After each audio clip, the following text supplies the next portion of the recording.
This is a true crime discussions channel. We speculate. This is all just speculation. Because it's true crime, it's for mature audiences only. There will be no children allowed, no exceptions. Everything on this channel falls under fair use. Please remember to like, comment, subscribe, and share. It's free.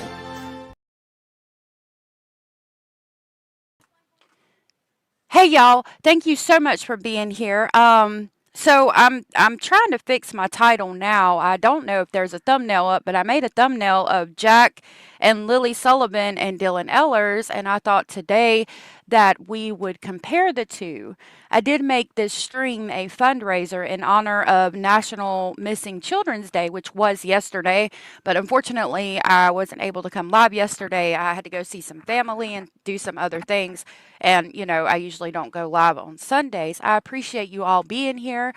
While I'm trying to get all this stuff fixed, because for whatever reason, like I said, they did not put my thumbnail up. I don't know if it's because it's a fundraiser or what. I don't know exactly what's going on with that. I do want to say real quick while I do that, we're going to look at three things. This. Yes. So I'm going to read my post to you. It says, I hope your Memorial Day is nice. Please remember those who have honorably served our country so valiantly, and died for our freedoms. I wrote it, but sometimes I have trouble saying words. Please also remember those who will forever be changed due to all of the mental and physical sacrifices they have made for our freedoms. I try not to say happy Memorial Day because it's not necessarily supposed to be happy. You know what I mean? So I did want to share that with you guys. I hope you guys are having a nice Memorial Day. It's good to see you, Bad Girl, Indy, Ashley, Fawny Donnie, Blue Jay is here, Janie Z, Rubber Ramada, Lovely Abellis, Southern Cats, Kathleen, good to see you, LJ, Teresa, Jenny Jen. I'm so glad y'all are here. Chow is here also. I don't know why it was saying different times. So, again, I don't know what's going on. I don't know if it's something going on with my YouTube. I have no idea. It's getting aggravating at this point. Give me just 1 second. I'm gonna try to fix this. Hold on just a minute.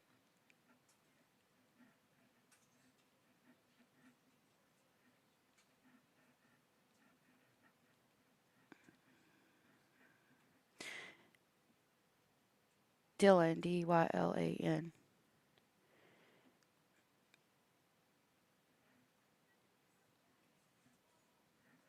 Hopefully, like,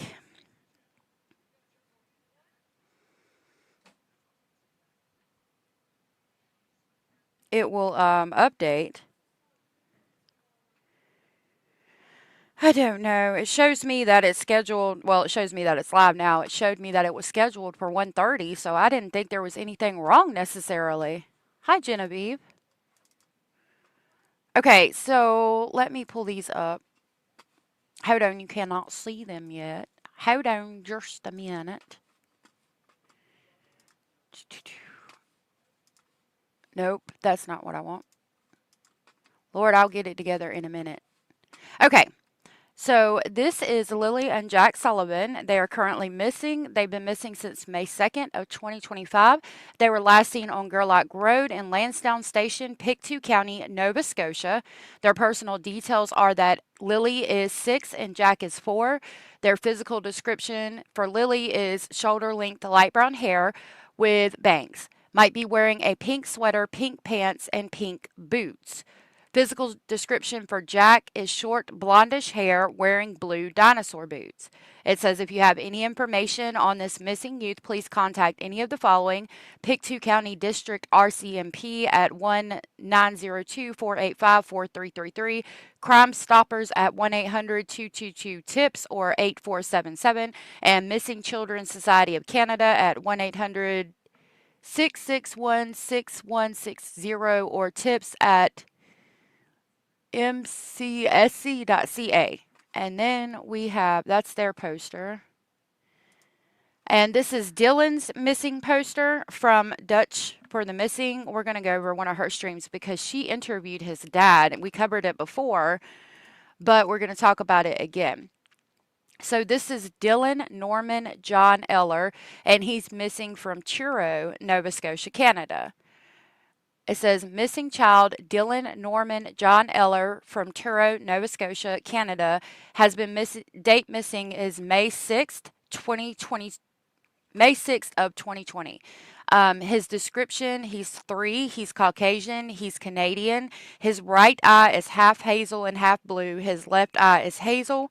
He is a male, about 3 feet tall. He weighed 200, Lord have mercy, 32 pounds or 14 and a half kilograms. He has blonde hair and he was last seen wearing a camo winter jacket with a fur hood and USA patches on the arms and chest, a red dinosaur t-shirt, camo jogging pants, gray and orange rubber boots. Location of disappearance, Elizabeth Street, Truro, Nova Scotia, Canada. Dylan Eller, age 3, was playing in the yard at his grandmother's house when he vanished. According to Dylan's father, on January 9th of 2024, the boots found at the brook were not Dylan's boots. The circumstances of his disappearance are still unknown. There is a reward of up to $20,000 for information leading to Dylan. If you have information, please call Truro Police Department at 902-895-5351 or Crime Stoppers at 1-800-222-TIPS or 8477. I want to talk about the similarities in these cases. You're going to see my mouse move. I'm going to drop the link real quick. Okay. So yeah, the goal of today's stream is to number one, raise money in honor of National Missing Children's Day, which was yesterday. Like I said, I don't go live on Sundays, and even if I wanted to, which I did, I thought about trying to go live, but I had to go see family that I had not seen in a long time. So I figured that we would do it today. And yeah, it's supposed to be a fundraiser. I'm not exactly sure how that works. Let me see if I can do the thumbnail now because it might let me finally. Okay, so it looks like I have the thumbnail up. Lord have mercy. Too much going on. All right, I'm going to pin the StreamYard link if anybody wants to come up. We are going to compare the cases. Edith, thank you for being here. Bad girl, yes, Jack and Lily and Dylan today. Okay. Hey, Miss Kimmy. So as we donate here, they grab it. I think so. Let me access my live and see because I've been on a fundraising stream before and donated. And it's when I was on that stream that somebody else did a couple months ago and donated. Hold on, it might echo. Like at the bottom. Okay, so at the bottom, where you chat at, there's like it looks like a heart holding hands, and you click donate now, and then it says donate now, support Nick Mick. So that's how that works. If I'm not mistaken, like just watching the stream helps like the views that this live gets, the ad revenue generated from that, which isn't a lot, but it goes to the fundraiser as well. I've heard rumors that when you do a fundraiser, YouTube will match you. So like however much we raise, YouTube will match it, but I don't know if that's true. That could be complete misinformation. I haven't been able to verify it. I'm going to look more into it. Like I said, this is the first time I've actually been able to do this because you have to have at least 10,000 subscribers to do a fundraising stream. But you clicked on the heart. Okay. You should be able to donate that way. Miss Kimmy, I'm glad that you stopped by and I hope you have a good day, sweetheart. Um, yeah, it doesn't allow you to like gift memberships or super chat or anything like that on the stream. So I think it all goes like you just donate to the Center for Missing and Exploited Children. Thank you, Kathleen. That was so very sweet of you. You can do it anonymously. Okay, thank you for that, Rubber. Hey, Miss King of Anything. Good to see you. Tom is here also and said all these missing kids are heartbreaking. According to the FBI, a child goes missing every 40 seconds in the United States. Fortunately, most are found fairly quickly. I'm wondering if the statistics have gone up because it's crazy. I mean, and today, like I said, we're comparing these two cases and just reading this poster. Like I'm gonna read it again. There's so many similarities between this case and Jack and Lily's case. So we're gonna read it again and just before we even get into the interviews, we're gonna talk about the similarities just from the posters.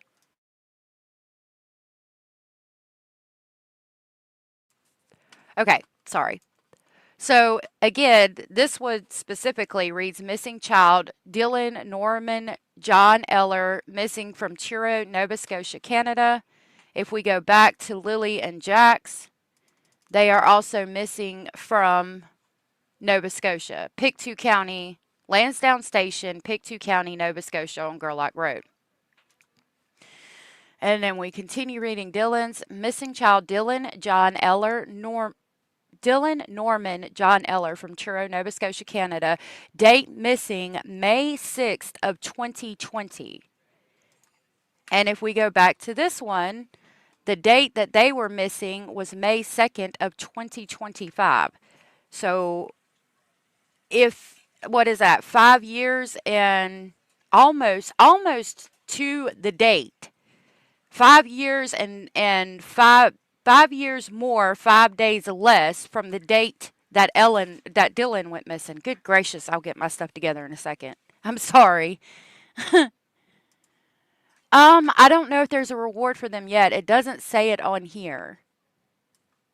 It says in partnership with the Canadian Association Chiefs of Police, or CACP, the National Center for Missing Persons and Unidentified Remains, NCMPUR. Scan the code. I don't see a reward yet, but there could be one. I'll look it up. So, I mean, they both go missing within the first week of May from Nova Scotia. Both cases, all three children. Like the exact same time of year, I don't know how, I'm sure Nova Scotia is pretty big. We'll have to see how far Truro is. Okay, we're going to go, description is age 3. Um, Lily and Jack are 4 and 6. So Jack is almost only 1 year older than him, if that. When he went from the date he went missing. They're all three Caucasian. They're all three Canadian. His right eye is half hazel and half blue. His left eye is hazel. I don't know if it tells us their eye colors, but I think they're at least blue. They could be brown. I'll have to look that up. Like I said, I'm just going over the poster real quick. Last seen wearing a camo winter jacket with fur hood, USA patches on the arms and chest, red dinosaur t-shirt, camo jogging pants, and gray and orange rubber boots. The boots. I wanted to ask Abellis or anybody, Mercedes. Um, yeah, no doubt. Hey, Jazzy girl, Dolly Vision is offering a $5,000 reward from his own pocket. Oh, that's awesome. Hey, Abraham. Good to see you. Good to see anybody coming in. Winnie. Picto, not Pictou. Okay, thank you. I'll probably say it wrong again, so please forgive me if I do. JDR. Yep, his grandma was the last to see him. Hey, Abellis. How are you doing, love? Okay, just let me know if you want me to pause it. But I'm curious to know if it's Great. norm. Hey, can you hear me? Yes. Sorry, I was Okay. stuck. Oh no, you're good. Okay, so talking about the boots specifically, I mean, is that something that like would you know if that's something that is just really normal for small children to wear? Is that like a really wet, swampy area? It seems like it. Yeah, I mean, there we have a lot of snow, right? Obviously, and a lot of melted snow. So it depends the time of year, of course. So, but yeah, Okay. Okay, because I was very interested in the fact that all three of them were wearing boots when they went missing. I found that interesting. I missed the date when Dylan went missing. When was it? I can't Ma- see. It's too small. oh, that's okay. It's May 6th of 2020, 6. and Yeah, I then mean it's spring, right? So yeah. So I'm gonna grab my notebook too. So yeah, it's interesting that he went missing May 6th of 2020, and then they go missing May 2nd of 2025. It's a couple of days apart. whoop. And some years, obviously. I'm writing this down real quick.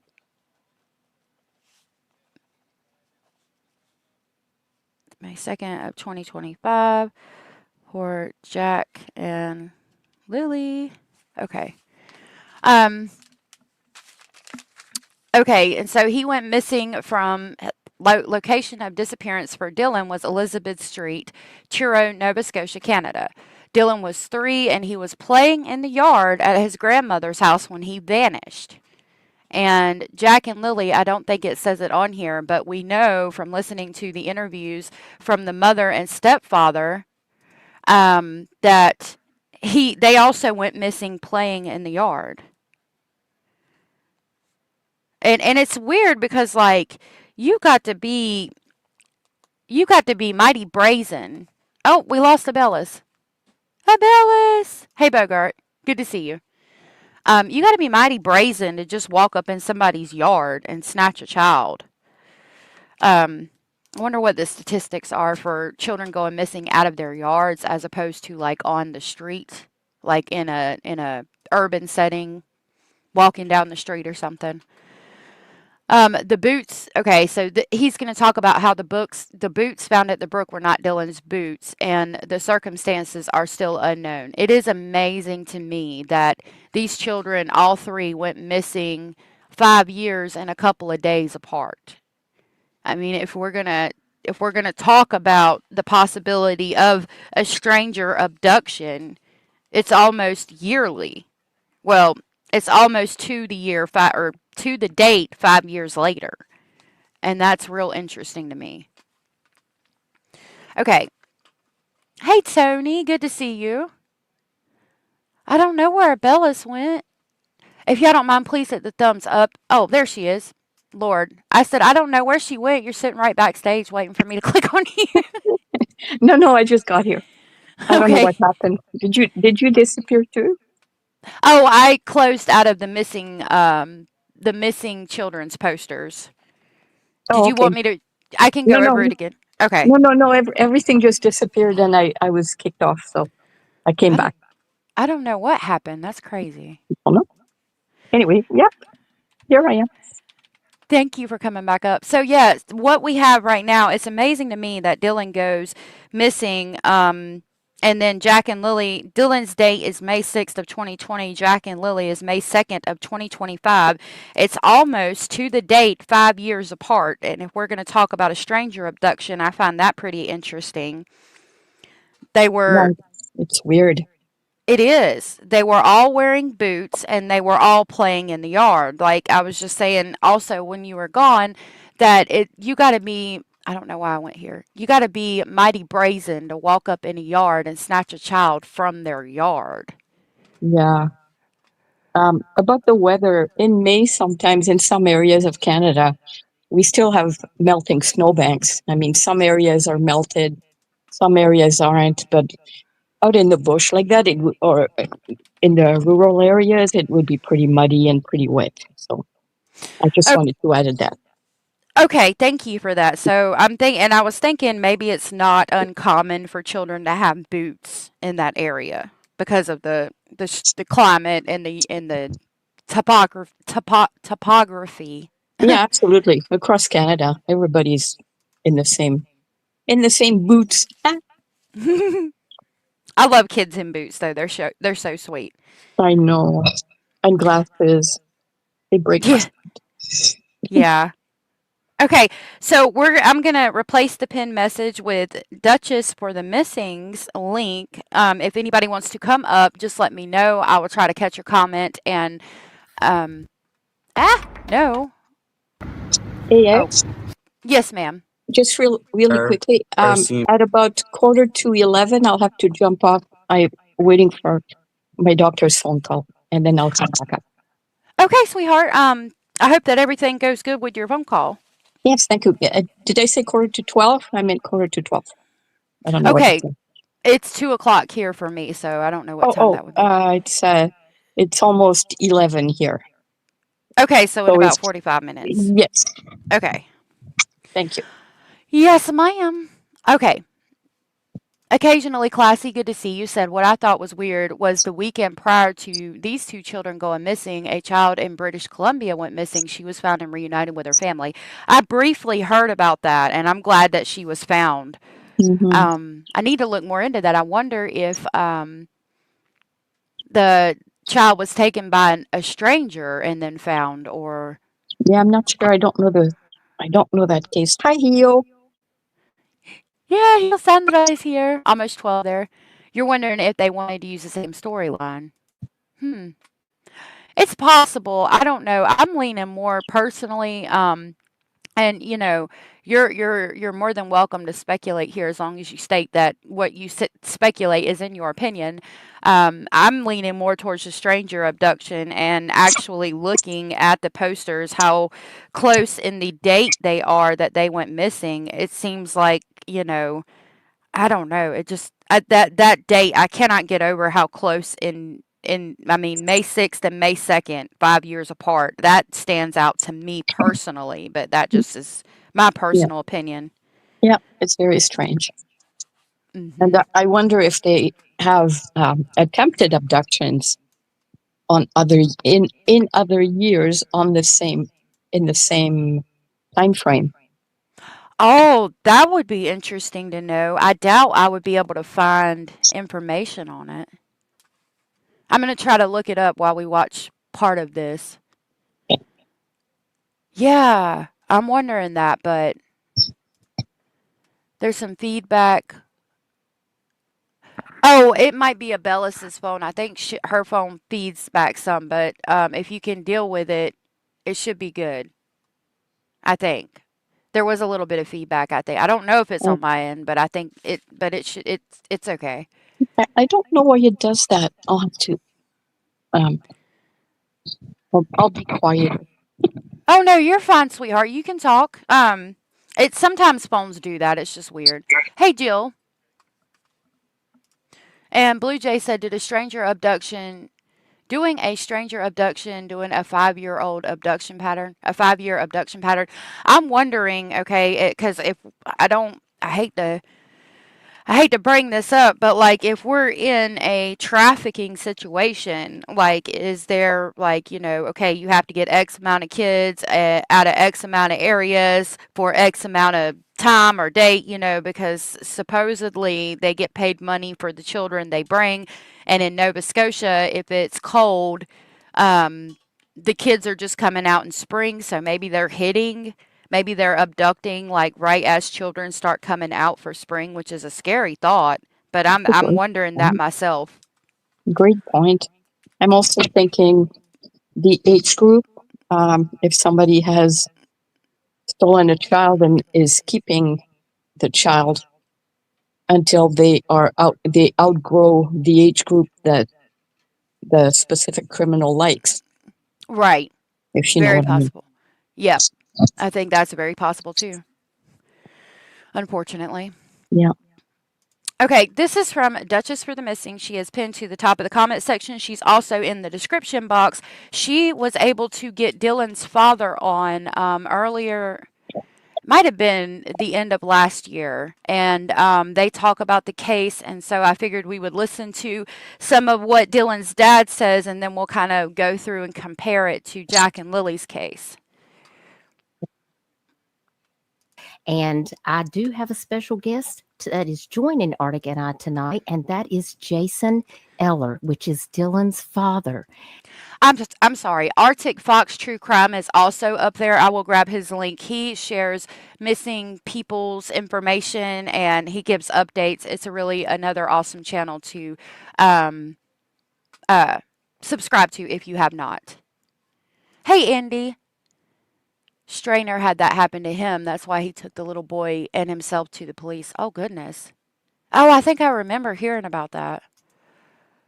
I would go with that if only there wasn't so many holes in the story and so many days gone by without seeing Lily and Jack. Oh yeah, I definitely get it. I definitely understand that. No one's seeing them except people living there. Yeah. Yep. It does. It sounds suspicious. It could be coincidental. It could be not coincidental. I know the RCMP are still working on that case pretty heavily, and hopefully we'll get a resolution. It would be so nice if we could get a resolution to Dylan's case as well. Please welcome Jason to the live stream. Thank you so much, Jason, for joining us to be here to talk about the disappearance of your son. Anything for my son, anything to spread awareness. Well, we do appreciate you being here because this case, I did not know about your son missing, but I do have some moderators and I have members and subscribers that live in Canada. So I'm sure they're very familiar with this case. So I think I've had special requests to cover this case, and I started digging in, and Artic Fox started digging in. And this is really concerning about how all of this took place. So I'm just going to go over here and just kind of say hey to everybody. I want to welcome everybody in. I want to get, on into the conversation, but I do appreciate everyone being here. Please don't forget to like this stream and share this stream out for awareness because Dylan is still actively missing. And he has been missing for quite some time, since 2020, May of 2020. And I do have a flyer that I made. There are several flyers that are actually going around. And Anders, I just saw that you came in and I highlighted your comment. And I didn't mean to highlight that to offend anybody. I think the issue, from what I've heard, is job resources and things like that in the area. But when you say people are the salt of the earth, you mean they're good-hearted people that are very helpful and friendly. I just wanted to make sure nobody misunderstood kind of what you were trying to say when I highlighted that comment. And I appreciate you being here. Crimp are the Texas Rangers and of the Great White North. Oh, interesting. Hey, Rachel. Rachel said, I think another possibility is an abduction by a family member who didn't like the living conditions. I really think if they walked into the woods, there would be some sign. I definitely think if they walked into the woods, there would be some sign. I think that pamper would be there. I know I harp on that pamper, but that pamper would have come off, and a dog would have smelled that. Hey, Hannah, UK. Good to see you. Thank you for being here. Yeah, Abellis is so knowledgeable and helpful. Hey, Joy. Not really good, but thank you. You I tried. are. Yes, you are. I think Tom meant the RCMP, not the crimp. Yeah. I think it might be from the bottom of the poster. There was something. Let me see, because I got it on my phone. I need to share it on my post too. In my I gallery. tried. Sorry to interrupt. Oh no, you're fine. The CACP, which is Canadian Association Chiefs of Police, and the National Center for Missing Persons and Unidentified Remains, which was NCMPUR, might have been what was being referenced because I read that on the. Okay. Yeah. Thanks. Oh yes, ma'am. Hey, Shraddha. Thank you, Abellis.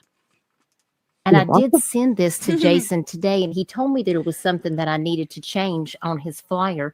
But we're going to go over the details of this, and I'm going to let Jason talk to us about what needs to be changed. And when we're done with this live stream, I'm going to update it, have him to approve it, and we're going to get this flyer circulating around. Dylan Norman John Eller is missing from Truro, Okay, I'm just going to skip past this one part because we just read that poster. I'm going to try to get into him talking so we can compare the cases.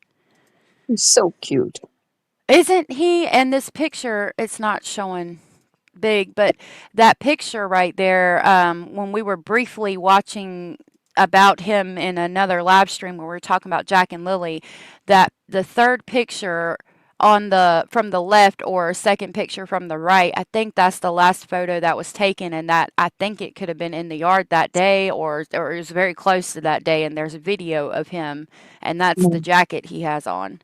Oh, Absolutely adorable. And this yeah, man, his dad, is out here every day searching for him. yeah. Department, or you can call the Crime Stoppers there in Canada, and Hey, the number Roxanne. is on this flyer. Now, Jason, the day that this occurred, talk to me about what exactly happened. So, how was your son? Was the grandmother babysitting him? So, so me and his mom got into a no contact order a week prior to his disappearance. Okay. So in fact, I wasn't even there that day. So, I can tell you my story. So Okay, I woke go up. ahead. I woke up at my mom's house. Due to the no contact order. May 6th, I was really eager to have Dylan. Like, was really eager to have him. So I messaged Ashley. I messaged Dorothy, the grandmother. No response. I remember me and my mom getting into a little bit of an argument about having him over because my dad was in the hospital with gangrene on his toes, so he was getting them chopped off. So it was kind of an argument. I'm just letting y'all know real quick that I am going to try to take some notes so that we can compare the cases if y'all want to do the same. I think when we went over this live stream originally, way back several months ago, I had wrote to bring your pen and paper so that we can take notes on how they are the same and important information we might need to share to keep Dylan's story out here and Jack and Lily Sullivan's as well. Good idea. Thank you. Thank you. Hey and thank you to everybody coming in. So, RCMP is Royal Canadian Mounted Police, I think. Yep, Right, that's Abellis? right. Yes, Okay. And is it I have a question about that. Is it mounted because they're on horses or is it mounted because they're in a mount? What's the mounted mean? it's on horses. Okay, that's what I thought. Yeah, I mean they're not all on horses nowadays, but some still do ride horses for various things like in parades and things like that. Guarding big gatherings of big crowds, things like that. Yes, I've seen some videos of them still on horses, but not a lot. We're gonna find that out right now. I think Southern's left that message. How many children are missing in Canada? We're gonna look it up. How many small? They also don't all wear the. They all have them, but they don't wear the red uniforms. Those are more parade uniforms nowadays. Oh, okay. But they used to back in the day. Really? Yeah, the picture everybody has in their mind of the RCMP police officer, male or female, in the red serge. Yep. That's what when I think of them, that's what I think of them in. Yeah. Hey, Red Moon. Okay, so it says that 32,692 children. In 2024, there was 32,692 children reported missing in Canada. This number reflects a decrease from previous years, indicating the ongoing efforts to address the issue of missing children in the country. I didn't know there was that much. I didn't even realize I'm not. I mean, I probably sound real stupid saying this, but I didn't even realize there was that many people in Canada. But I suppose the heavily populated areas make up a substantial a number of people, as opposed to like the open wilderness. Right. There is about 40 million Canadians. Oh, wow. Okay, about 40 million. Thank you for that. Mhm. Okay. So I said, how many children are missing in Nova Scotia? It says, as of now, 2 children, Lily Sullivan 6 and Jack Sullivan 4, are reported missing in Nova Scotia. They were last seen. It tells us about them, but I also know that Dylan is currently missing from Nova Scotia, and they're not mentioning him. Let me try to put in total and see if it changes. My understanding is that the great majority of children are found, whether in Canada or the US or anywhere. Oh, the 32,000? Yeah, like, you know, like only a small portion of all of those children will never be found or will be gone. Oh, right. Yes, because a lot of them are found relatively soon after they go missing, or some of them. I don't know what the. Right. I've heard stats in the over 90% or over 95% of missing children are found fairly quickly. But that's just something I'm in my memory. Yeah. It says statistically, approximately 19,706 children go missing and are not found each year in the United States. This Mm. represents about 6.20% of all missing children, with 93.80% of missing children being found each year. Globally, around 460,000 children go missing annually, but the exact percentage of those not found is not specified. Right. Interesting. Good information to know. Which is great to know. I mean, it's very sad for the 6%, but it's wonderful for the 93%. Right. Yeah. I mean, and that is a good number. 93% being found is good. We need Yeah. to find the other one so it can be 100, but we're doing good. High truth. Hi, truth hurts sometimes. Your name is very accurate. The truth does sometimes hurt. Mm. It is a lot, isn't it, Abraham? It's good to see you, Truth. Mystic says we really need better transparency on the missing kids, though. I agree with that, too. Yeah. And then after that argument, I talked to victim services for almost 2 hours. I was having a rough time. So I talked to them for a little bit with no contact order. Me and Ashley were together for 13 years, so it was different. COVID-19 had just taken place.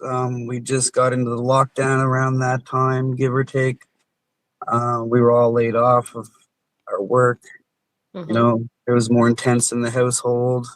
We're all around each other all the time. It was just different. We got into an argument. It escalated. And that's what happened with no contact order.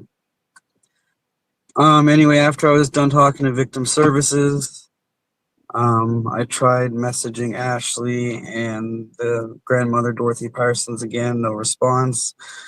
So me, my mom, my sister, Felicia, my mom's name is Lynn, they went to, so we all got into a car.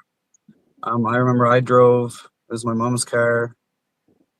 We decided to go to the grandmother's first because it was along the way to my house, but I wasn't allowed there, so we'll say Ashley's place for now.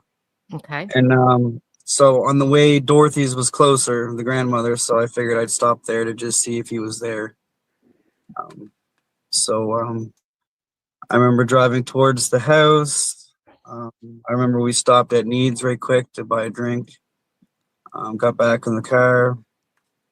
As we approached the grandmother's house, I remember a cop car being in the yard, female officer standing in the driveway, and I never really thought anything of it, right? I was just like, I obviously you knew there was something up. There's a cop in the air, but you'd never think it was your son, right? Especially a 3-year-old child. So Right. we roll up, and I get into the car. Especially considering that they were having some kind of argument and that his dad was in the hospital having gangrene or something, having something done. Yeah, I would, Yeah. if I rolled up at where my child was, and I had other family members there that I wasn't really getting along with, yeah, my child would be the last thing I'd be thinking. Yeah, Oh, scary. it is. And the cop said, "Are you Jace Nealer?" I said, "Yes, I'm just here to see if my son's here. If Ashley's here, I don't want to breach conditions or anything like that." And the officer said, "No." She said, "Are you Dylan's father?" And I said, "Yes." And then that's when she told me that Dylan was missing. And Dylan had been missing for almost 3 hours at that point. So I remember hitting the ground onto my knees. I remember crying, and the shock hit like crazy. Before she changes this, I wanted to highlight. So there's a picture of the jacket, which you can see in this picture of him up here. That's I do believe that's the same jacket, and Looks that like it. it does. That's the front, and you can see the little patches there, and there's some on the arms there, and then there's the hood. It's got fur around it. Mhm. I think that's another picture of the jacket, and then camo jogging pants and a red shirt with some graphics. They said it was dinosaur graphics, so that's some Mhm. kind of dinosaur there. Look at that. He's so cute. So beautiful. Yeah, Such a pretty. He's so. My goodness. I hope he's found and he's those safe. cheeks. Mm hmm. Wow. But, yeah. So I I, walked right into it, didn't see it coming. I can only imagine the pain that you must be going through because May 6, 2020, quite some time has passed and you still don't have any idea where Dylan is. No, and at that time we were just trying to figure out how to get through the mass shooting that just happened in Truro, Nova Scotia. We had Nova Scotia's or Canada's biggest mass shooting in Nova Scotia, Yeah. where an officer dressed up, or sorry, a guy dressed up as a cop and drove around with a replica cop car, RCMP, and killed 23 people in our area. I did see Um, that. That was in April, just a month yeah, after, yeah, yeah. right So we before. were, Yeah. yeah, so we were dealing with a lot of stuff. So it was already, it's a crazy month or a crazy year, really, 2020. And I do. My thoughts and prayers go out to the people, the families and victims involved in that too. That's horrific. That took hours and hours and hours. They didn't know that he was the cop that kept driving past other cops for quite a while. Oh wow! And you Yeah, wouldn't. You would think it's just what another cop, considering the gravity of the situation. There would be cops from all over the place that you wouldn't know, so you wouldn't think anything of it. That's crazy. yeah. He went on a crazy shooting spree. He set houses on fire. Oh my God. He shot people at multiple locations. And this guy made dentures. And then he goes on this crazy, Wow. crazy shooting spree. That is crazy. Yeah, the story is really interesting, actually. Maybe we can look into it sometime. Yeah, that'd be interesting. Yeah, that is interesting. Hmm. But Definitely. That was quite, I do remember that happening. I think 22 people. Um, 23 because it was 22 people, but there was a pregnant woman, so we say the 23. okay. Well, Right. That's that's sad that a Yeah. baby died. Dutchie is Dutch for the missing. I did link her. She's pinned at the top. She does missing people. She does missing flyers and things like that. She interviews parents too. Like if a parent of a missing child wants to come on and talk about it, she lets them go on her panels and things. And so she has a lot of really good interviews. She has some on. She had at one point some on the Sebastian Rogers case, where she interviewed. I think she interviewed Chris and Katie. I'm not sure if they're still up, but she's a good channel. She's really sweet. She lets me use her videos and things. So definitely, if you're not subscribed, please subscribe to her. She's really sweet. Arctic Fox is really cool too. I haven't talked to him personally, but I like his videos. She has a nice voice, too. She does. She's such a sweetheart. that So, does make in sense. respect of the baby, right? So I understand that. Absolutely. So that is so very scary. That is true. One sunny day, the dinosaurs. Jack had dinosaur on his boots, and Dylan was also wearing boots, and so was Lily. Supposedly, they're all wearing boots. I didn't even think about the dinosaurs on Jack's boots and Mm, Dylan's shirt. yeah. It could be coincidence because lots of boys have. I mean, if you're a little boy or buying clothes, when I buy clothes for my boys, it's usually race cars or uh, something to do with cars, something to do with bugs, video games, or dinosaurs. That's about what you get. I have, this is just a tangent, but I have plastic dinosaurs all over my front yard because there is a little neighbor who loves them. So Uh she huh. comes over and she moves them around and plays with them. That is so sweet. And people drop off dinosaurs now. It's really funny, actually. That is so sweet. I love that. You're such a sweet person. Hey, Carolina. Then we had the semi truck driver situation at our Parliament buildings in Ottawa. Oh, wow. Scary. Mystic, I grew up in Winnipeg, actually. Oh, wow. Mystic is from Manitoba. That's where Winnipeg is. Oh, that's cool. That's where it's 40 below in January. So Oh, good gracious. I couldn't do it. I can only imagine what's been going through your mind since that time. So when all of this happened, I know we were talking about the boots because on this poster, you know, now I have to ask you, does Dylan have any medical concerns? Was he on any medications? Did he have anything No, going on? Okay, no. good to know. And we talked about the description along with these gray and orange rubber boots. Talk to me about the boots. So boots were found by RCMP divers. There's a whole. It's very with the whole cop thing. We took the cops to a police complaint commissioner. There's a lot of wrongdoings they did, and a lot of cover-ups, and even the deputy chief retired, and the search and rescue head of Colchester search and rescue actually lost respect to the chief. Whole bunch of crazy stuff, but what the cops say is the RCMP dive team found his boots. Mhm. One between 7 and the second one at around 7:30 p.m. that night of his disappearance. Yes, they were orange and orange and gray. Okay, and But then, basically, Ashley and the grandmother, her mother, identified them to being Dylan's boots. I didn't identify them because I wasn't there. I don't know what he was wearing. Hell, I don't even know what his boots look like at the time because, going to work and everything, last thing you're worried about is a pair of boots, right? So right. I couldn't identify anyway. I wasn't there that day. So Now, from what I understand for, about the for boots almost, that I read, Jason, I wanted to ask you before you continue. The thing that got me about the boots was I understand that when they first searched, apparently there is, I guess there's like a part that runs to the Salmon River right yes, behind the grandmother's home.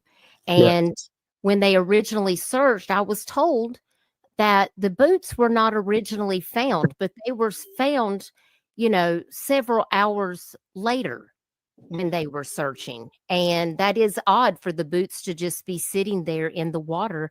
But Dylan, So it goes a little different than, well, so the problem is there was a big delay on taking Dylan being missing seriously, and that's on the police. So it took 3 hours and 8 minutes for them to relay to um what do you call it?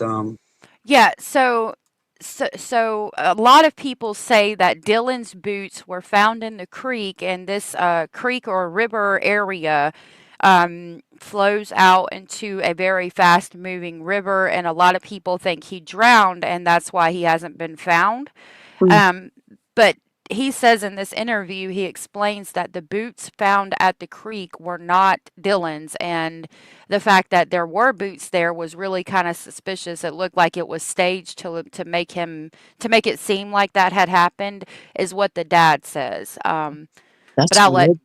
yeah, I'll let him kind of explain it. That's kind of why I wanted to go over this interview because it gives us more about Dylan than we get from like the documentaries and things. My mind's blank. To EMO that there was a missing child. So there was a Okay. big delay on his alert for the non-intrusive alert, and then there's a big delay on getting search and rescue on boots on the ground. There was a delay of it took almost 2.5 hours for search and rescue to get boots on the ground.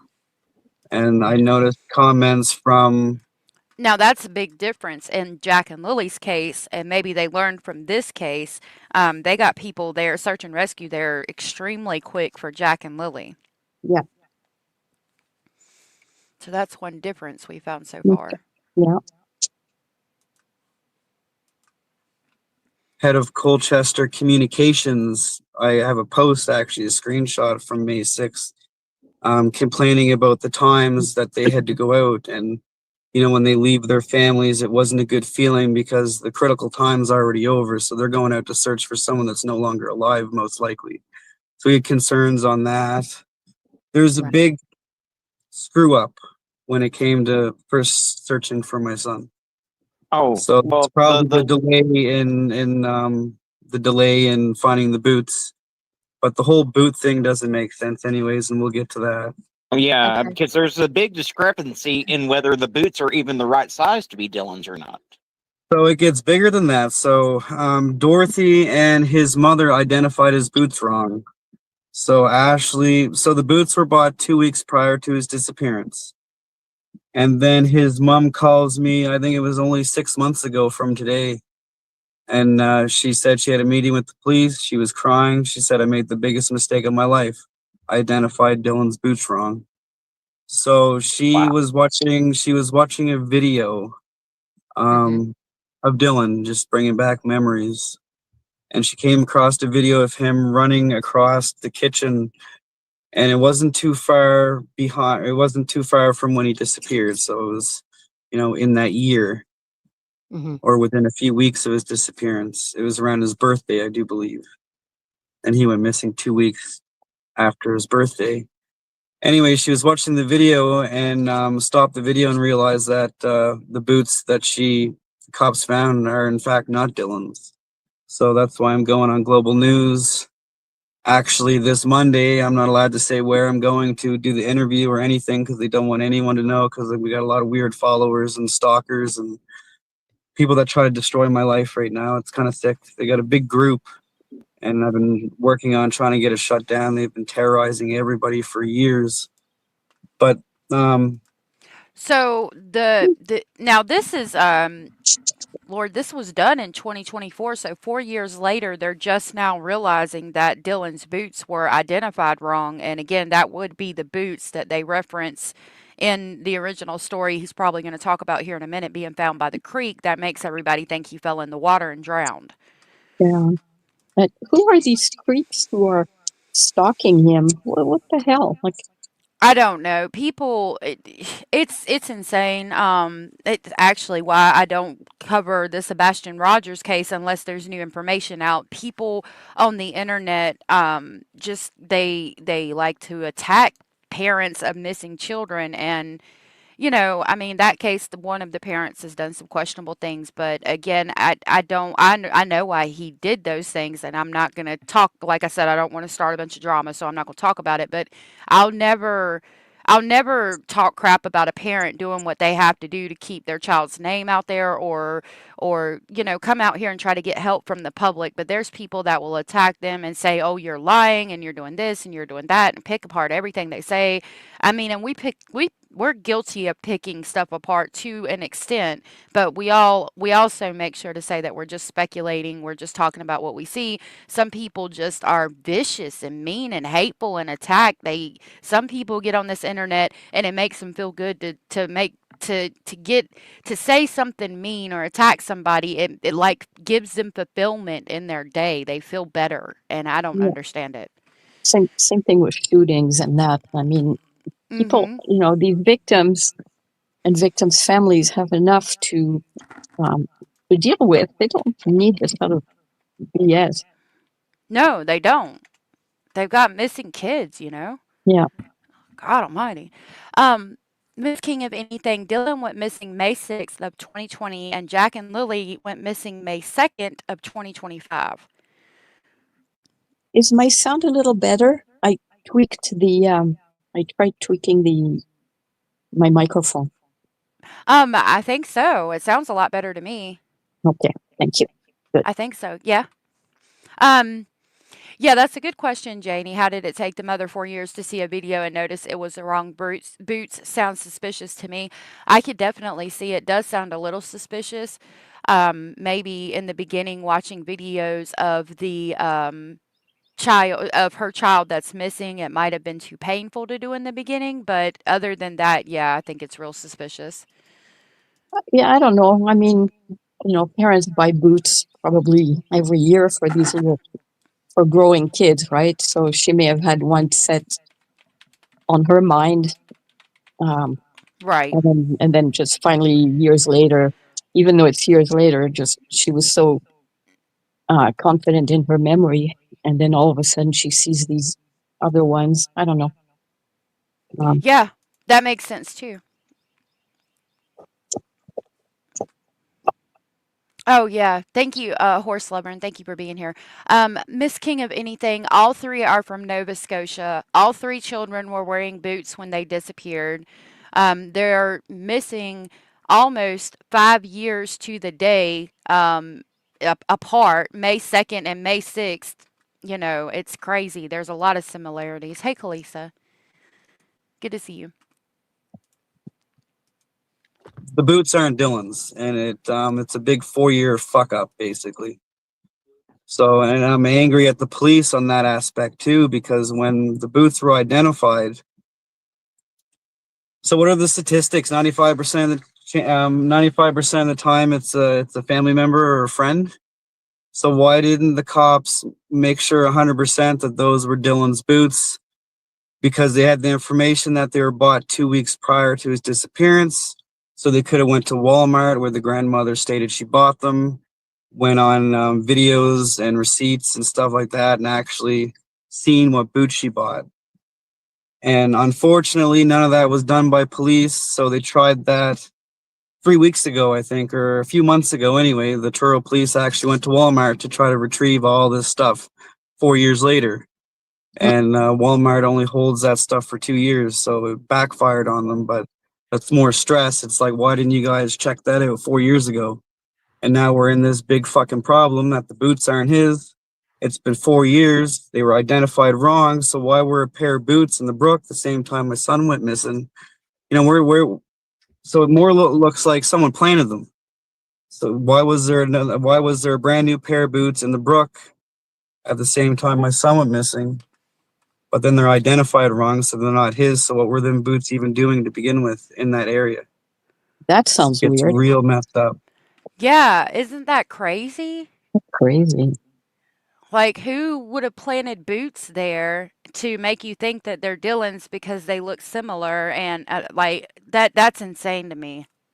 Yeah, I better think about that one. Yeah, it's crazy. Yeah.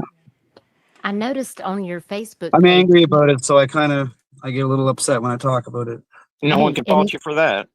that's understandable. Now, I did I notice searched the that whole Bay of Fundy, right? I searched the whole Bay of Fundy, and it's took me 3.5 years to do it. And I'm like, I feel like it wasn't a waste of time, but now I feel like it was a waste of time. I could have been doing other things because of this big screw up. But go ahead, guys. So, where the location that the grandmother lives to the Bay of Fundy, how far is that? I mean, that river looks like it runs pretty rapid through there. So the brook runs probably 400 meters. So from behind the grandmother's house, we'll say the brook is right there, probably 150 meters, 200 meters from her house. You can.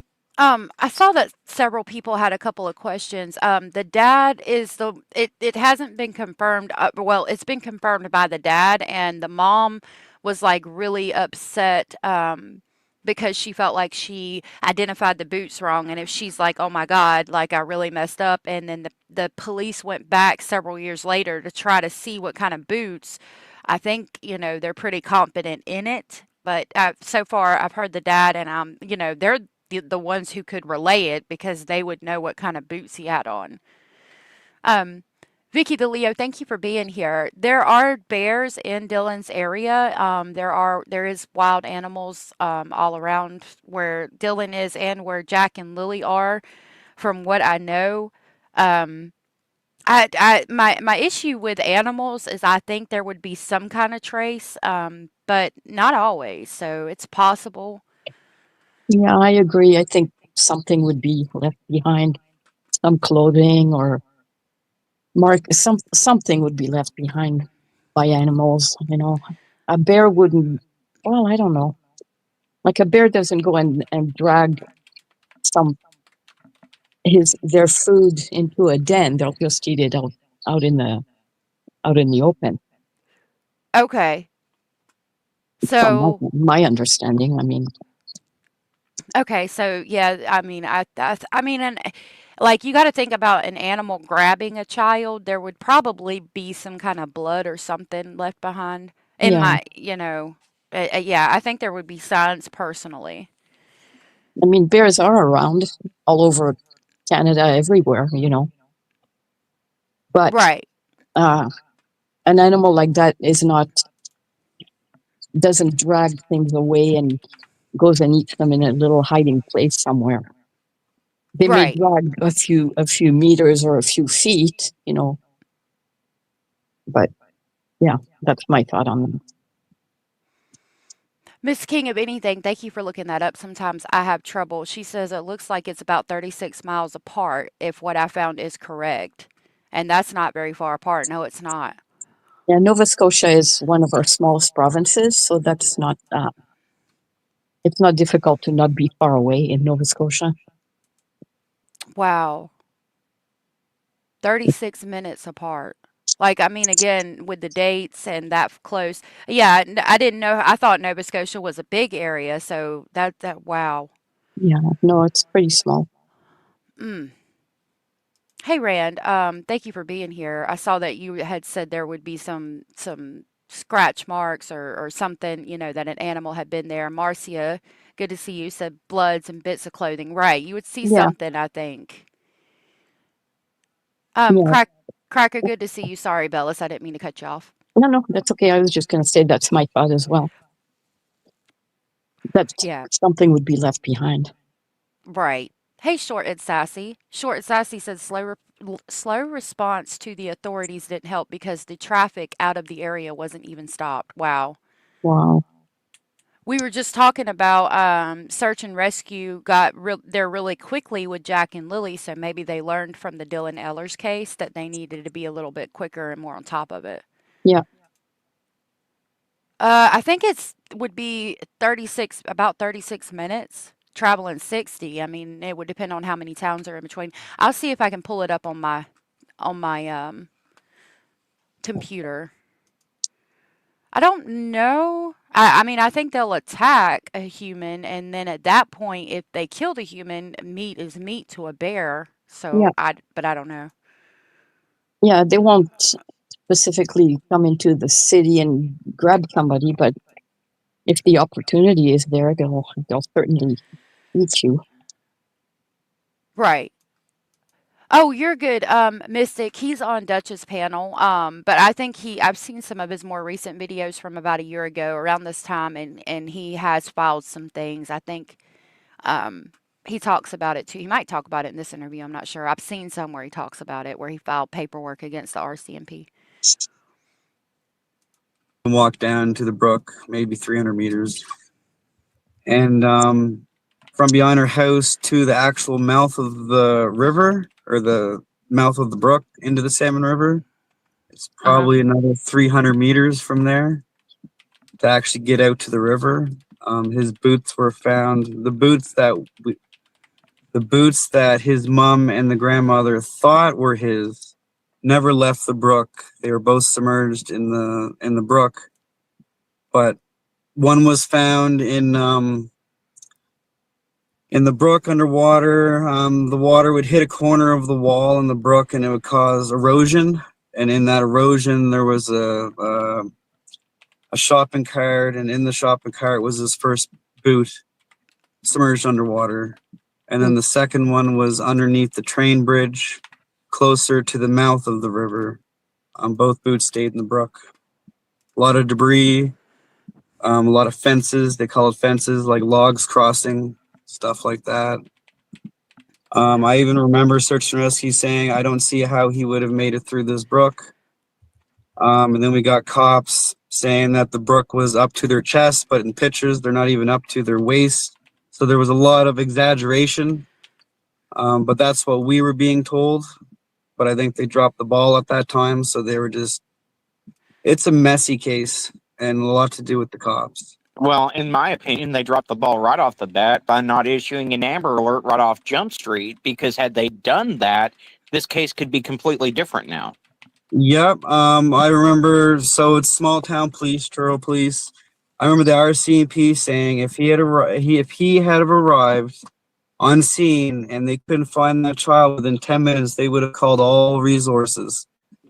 So, they broke protocol when we took them to court. We learned from our lawyer that, for an example, Sergeant Hunka, Truro police officer, was first on scene. He should have been IC of the search or CI of the search, IC of the search. He should have been in control, should have been able to call in all the resources, but that's not what happened. The deputy chief took over his duties, told Sergeant Hunka, I'm taking over. It took an extra hour for EMO to send out the alert because the chief didn't know his address of his disappearance. So why would it take 3 hours to get an address of a missing child when apparently you guys showed up within 4 minutes? So how is there a giant 3-hour delay with EMO? And then they tried to blame EMO. If you watch W5 News, they get caught in a couple of good lies. Mm-hmm. And it stands the hair right up on you. It's horrible.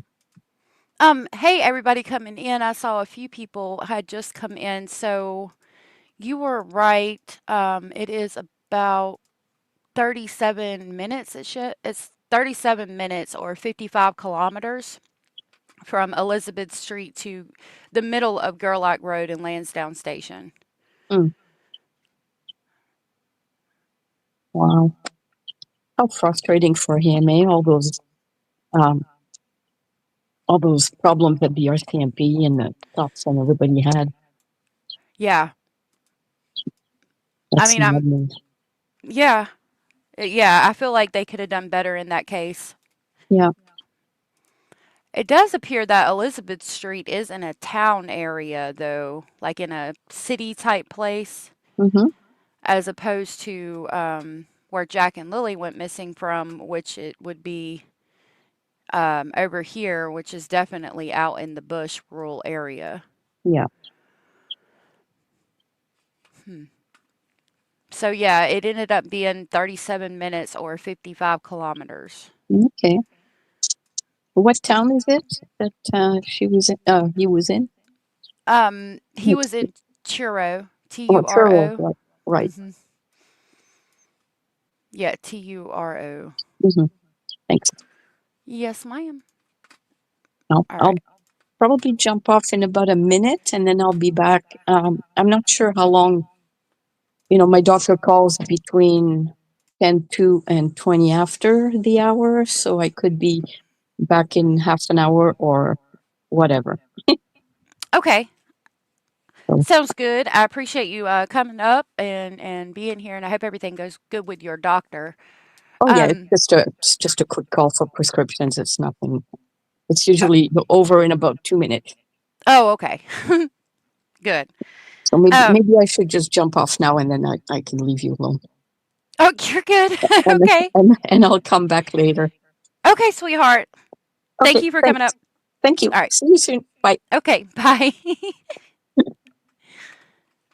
Abellis is so sweet. Okay, Mystic Firefly. Yeah, we've talked about the Amber Alert because they were upset about it in Jack and Lily's case as well. In order to issue an Amber Alert in Nova Scotia, there are several criteria that has to be met. The first of which, you have to have verified that an abduction took place. And in both of these cases, they can't verify that an abduction is what took place. And so that's the biggest issue with the Amber Alert. Dylan, especially with what they thought at the time was his shoes being by the stream that goes down into the river. She just said that's really rapid and very fast moving, would look like he got into the river.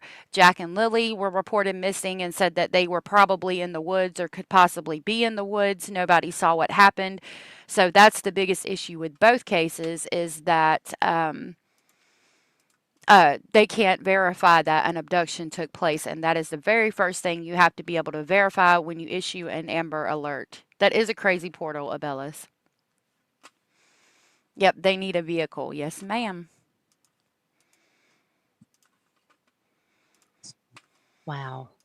It's So I was just perfect.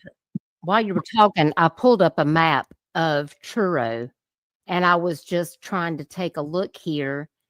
It looks like it's, kind of a small town, and you can see how the Salmon River, just kind of cuts, right through that area, and then it comes out into that bay area. Is that where the Bay of Fundy is? When it opens up and gets bigger, yes. So the Salmon River, you probably see the 102 highway bridge, I'll share and my screen, and we can take a look at probably it. a mile after that, it opens into the bay. Then the bay opens into Atlantic Ocean. So I'm looking here, and here we have the She's cutting out. circle here, and looks like all along here yeah, is the so Salmon the River blue dot is where he went running right missing on the along. screen. So the Salmon River, you see the bridge right there. Where are we at here? So you see where the field opens up? You're actually right at the mouth where the map is right now. Just leave it right there. That's where it opens up into the bay. So right there. You can just see it open right up. Okay. So Yeah, I see where the Truro Nissan is. It looks like the Salmon River starts to get bigger right about here where this bridge is, where 102 is. And I think when I enlarged it, it says the Fundy Discovery Site right here. yep, it's probably a kilometer past that, and then So it's that's why I was called the wondering if bay. this is It's one of the 7 wonders of Atlantic Canada, I do believe. got it. It has a wave that goes up and down a river, right? So the Bay of Fundy, what Duchess is calling it in this interview, is going to be this brown right here, this big river. And you can see, like, when you compare it, these plots of land, those are going to be huge, like big acres of land where they're farming whatever they're farming. And it butts up to this river, which makes sense because you could easily pull river from the water to irrigate the crops. But I mean, just look at the comparison of the road there. That's going to be a road, and you know how big a road is compared to the Bay of Fundy. And the disappearance site was about a kilometer, which is, I do believe, less than a mile from the Bay of Fundy. And there was a creek in the area, like they said, where boots that they thought in the beginning were his went missing. Again, this is Duchess for the Missing. She's pinned to the top of the comment section. If you guys have not given her a like and subscribe, please do so. This is from last fall. She interviewed Dylan Eller's father. We are comparing Dylan's case to Jack and Lily's case. Right, so it's pretty different. a large, the last 3 areas were, just looking for the last 3 years, searching these areas through Yeah, the here? whole bay right there. Yeah, that's a whole lot of ground. Bay of Fundy. I was saying Thundy. Thundy. Thank you, Abellis. Bay of Fundy. And see, there's where it opens. Now she's zoomed out really far. And this is the creek we were just looking at, that little itty bitty line there. And then it just opens up and gets, whoa, humongous. I bet it looks like an ocean. I bet you if you were standing on this side, you couldn't see across it. Wow, that is huge. Undercover, and we did That a is lot of it. incredible. I did a Well, lot of it myself. I did a lot with a couple of older guys. Hey, Glitter. I did a lot of it myself. the biggest issue I have is the only evidence that anyone has ever presented that he was ever in the water is the boots that Aren't turns his. out aren't even his. Exactly. So it's really the cops are gonna have a lot of pressure come Monday when it airs on global news.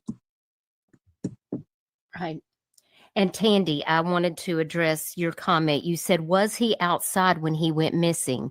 Yes, apparently he was out in the yard with his grandmother, and she turned her back to tie up a dog. And when she turned back around, Dylan was not there anymore. So there are some not confused. So we hired a private investigator. His name. I want to pause that real quick and again relate it to, well, I'll leave it big while we're looking at the map. Jack and Lily were also in the yard unsupervised for a period of time when they went missing. Now, I personally don't think that they were taken from the backyard because that is an area that they were at least attempting to fence in. It looked like they had recently been working on that fence. If I need to pull that image up that Abella's found for us showing the hammers and things where it looked like they were working on the fence, I can do that. I don't think somebody would be ballsy enough to walk all the way down the driveway, however long it is, walk into the backyard and take Lily and Jack. But if I remember correctly from the picture, I think Dylan might have been in the backyard as well, in a fenced-in backyard. I need to verify that because if they're all three in a fenced-in yard, that's even worse. Because somebody, I mean, it would have to be somebody who would know them. I know the children. These children aren't screaming, they aren't yelling. They're young, but still I would think you would scream or yell. How could you not be found if it was only a minute? Right. Um, she they referenced that and he's going to talk more about it. Amber from Amber Alert was in her grandmother's fenced-in and gated yard. That is interesting. Who are these people that are taking children out of a fenced-in gated yard? My goodness. Dylan disappeared in seconds. It is unreal. It absolutely is. Was Dave Worrell. He was Okay. 36. He was 36 years, major crimes, Halifax, Nova Scotia. He dealt with cold cases also. And in W5 News, once again, with Avery Haynes, the best investigating journalist in Canada, he states that he'd be a little worried about her timeline and story. It doesn't make sense. And he states that right on W5 News. So we do, even his mom, Dylan's mom, has some concerns on that timeline and the whole story. She's also part of a hate group which terrorizes me. So, how can you Wow. lose for me? How do you lose my baby and then terrorize me? I agree, Rachel. Um, I'm sure she would have yelled if someone tried to take her too, but maybe not if it was somebody she knew. Like maybe there is somebody that is becoming friends with these parents, or, could be more than one person, could be possibly the same person, and getting to get the parents to feel safe around them and the children by proxy, and then taking the children. Um, I was also going to say, I mean, could be coincidental, but there is hostilities in both cases between parents and family because he's arguing with the mother's grandmother. So the grandmother of the child, he's having hot arguments with her, and they're going back and forth online. And then in Jack and Lily's case, it's the mother who's arguing with the stepdad and his mother. So the step grandparent, they're arguing and would be going back and forth if she hadn't blocked them. Now, that could be coincidental because when you are missing a child, you know, the last person to see them is going to be blamed. There's going to be a lot of hurt, a lot of questions, a lot of emotions that you can't deal with and account for. So that could be coincidental, but it is interesting. JDR said, we only have the grandmother's word. I don't believe her. She likely took a nap or shower or had gotten involved in chores. I mean, it's a possibility. It's a possible speculation. Katie said, the video I saw, I'm pretty sure there was an open part of the yard on the grandmother's property. I think so. I think I have a documentary that shows the actual location that we can look at if I can find it in there real quick. The only one I can think of is Lily and Jack's beside the river, but I don't want to point a finger at him. I have no proof. Oh, the stepdad, I'm assuming. Oh, bus driver. Yeah, people have talked about that. I haven't been able to verify anything on that. Yeah, I think Lily wouldn't scream if she knew and trusted the person, right? I don't quite understand it. You know, I'm going to say things online or investigate her, obviously, because I'm told by professionals her story doesn't make sense. So obviously, you know, that anger's there, you know, all that normal stuff, you know, but to terrorize me and like, for an example, just yesterday, she wanted pictures of my new car. You know, it's like, why would you want that? You know, and it's all over this hate group. It's called Private Inquiries and Investigations into Jason Eeler Facebook group. Wow. And it's probably the most disgusting group you've ever seen in your life. And to actually private investigate anybody, you need, if I had my phone, I'd read it right to you, right? Other than that, it's vigilante and bullying. You need to have a license. You need to have a reason to look into that person. You know, you just can't have private groups investigating and making shit up, right? And then they actually go as far as calling CPS on supporters. If, let's say, for an example, I get a girlfriend and they find out about it, they'll actually search into her to find dirt out on her to push her away. So they'll do everything in their power to push her away. They'll attack her job, or they'll slander her to the point where, you know what I mean? Just anything to push them away, right? It's all the time, but it's like Facebook is allowing this group to continue. It's been 2 years. We're the second people in Canada, Nova Scotia. I think it's all of Canada now, but I'm going to pause this real quick and we're going to go to the playlist and I'm going to try to. That's one of his posts. I'm going to try to pull up this documentary and see if we can just scoot through it real quick. Oh my goodness. Oh, this is it. I'm going to try to see if it shows, because I know this shows the grandmother talking. Yeah, I think it's that part right there. Yep. All right, so we're going to look at the backyard. I don't want to play this whole thing because I'll get in trouble. Okay, so this is going to show the backyard where Dylan Eller went missing. You turn back, Dylan was no longer in the yard. Okay, hold on. We need to hear that. And this is from CTV from what I see. It's official WS. I will drop their link real quick and I will have to add them to the description later. This is titled Five Shocking Twists in the Bizarre Appearance of a Nova Scotia Toddler. I think that it is a documentary on the case, and I think it's what Deception Detective used. That's what reminded me of it. I'm going to drop their link, and we're going to watch this real quick and look at the backyard. Praying for Dylan to come home since that day in May of 2020, when he was dropped off at his grandmother's home for a visit. That's the last video I think of him, and he is wearing that jacket that was referenced and said what he was last said to be wearing. I do believe that's a picture of him in that jacket, or video rather. I gave him a hug and a kiss, and I told him to be good. I loved him. Dylan was at his grandmother's residence on Queen Street playing outside. His grandmother became briefly distracted and turned around for a moment, and when she turned back, Dylan was no longer in the yard. So many what ifs, woulda, shoulda, couldas, and that'll probably be with me the rest of my life. Dorothy Parsons is Ashley's mother, Dylan's grandma. On that last day when you were with Dylan, what was he like? He was a very happy little boy that day. Very happy. And I'll never forget that little smile. I'd do anything to get that time back. Anything. This is the last place where Dylan was seen.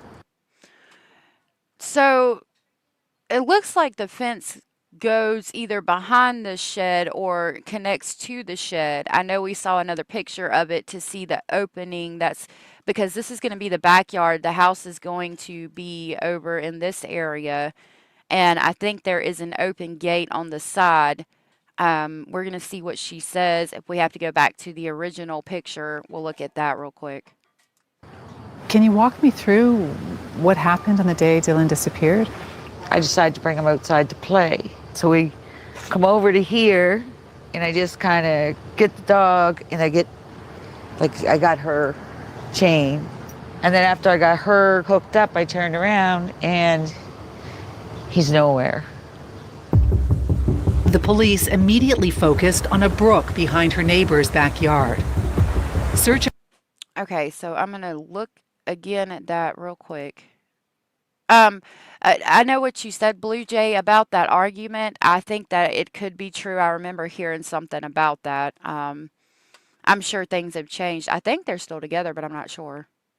Come over to here, and I just kind of get the dog, and I got her chain. And then after I got her hooked up, I turned around, and he's nowhere. Okay, we will come right back to that. I want to see the original picture real quick. Dylan was at his grandmother's residence on Queen Street playing outside. His grandmother became briefly distracted and turned around for a moment, and when she turned back, Dylan was... Okay, so it looks like this driveway area might be completely open.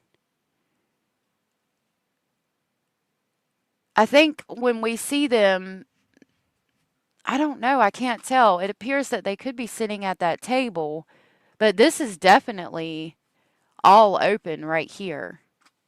So that's a pretty open area that he could have went through. You don't think so? It does sound like Candace Wells planting the flowers. It absolutely does. And we could compare this to summer as well. That sounds odd because how can you not hear someone approaching? Right. It does. And that's why they thought, I think, for a long time that that he went to the creek, and we're going to look at that. Carolina said, to be honest, I really believe the Bay of Fundy took little Dylan. There isn't anything to assume otherwise. The waters carry their own energy. All it takes is a split second, less than a minute. It could be. It's definitely a valid speculation. Okay. You know, Rhonda, it did say Lilly, didn't it? I remember seeing it. We'll just play this because I did see that it said Lilly, which is another interesting thing. We'll play it so everybody can see it and then hear what they have to say about that creek real quick. He's no longer in the yard. So many what ifs, woulda, shoulda, couldas, and that'll probably be with me the rest of my life. Dorothy Parsons is Ashley's mother, Dylan's grandma. On that last day when you were with Dylan, what was he like? He was a very happy little boy that day. Very happy. They might have gotten together just to do the interview. I don't know. They might not be. I just seen them together doing the interview, but that could be misinformation. So take it. Don't trust it. Validate it for yourself. And I'll never forget that little smile. I'd do anything to get that time back. Anything. This is the last place where Dylan was seen. Can you walk me through what happened on the day Dylan disappeared? I decided to bring him outside to play. So we come up. Right there. Lilly 2016. And it's what they thought was the original spelling, Lily. But it's Lilly for Lily Sullivan, but that's interesting. Wow, that's crazy. You would think you would hear him walking away. Did she say specifically the boy wouldn't go to the water? Not sure. We're going to see. These cases have caused a lot of questions in my head. I'm going to have to do some independent research to see if my speculation is accurate. Will you just let me know and get back to me? Abraham, some of us are hard of hearing. She should have never turned back. Yeah. At 3 years old, doesn't take big enough strides just to disappear that fast. It doesn't, especially if they take off running. Over to here, and I just kind of get the dog, and I got her chain. And then after I got her hooked up, I turned around, and he's nowhere. The police immediately focused on a brook behind her neighbor's backyard. Search and rescue crews battled high waters and raging currents before making a discovery that evening. Dylan's rubber boots. One was found in the brook, in Leper Brook, probably closer to the property that the family owns. And then one was found further down the brook. When the chief came in, he had a picture of boots on his phone. And when I seen them, I knew that they were his. And that was it. I started bawling and knew that they were Dylan's boots. Now, I think this interview took place before the one with the father, so I'm going to go back to that one now, but that gives you an idea of the grandmother's and the mother story. Hey, Super-O. I mean, yeah, it depends on how fast he's running, and how tight they fit, too. Because if they're real loose, he probably would not be running that fast, but Or to push her away, they'll attack her jaw. if they were tight, he might have been able to move a little faster. Or they'll slander her to the point where I'm going to skip it ahead a little bit just through like the attacks he's gotten online. While it's important to understand that he's been attacked and that's not right, it's not something we necessarily need to listen to right now.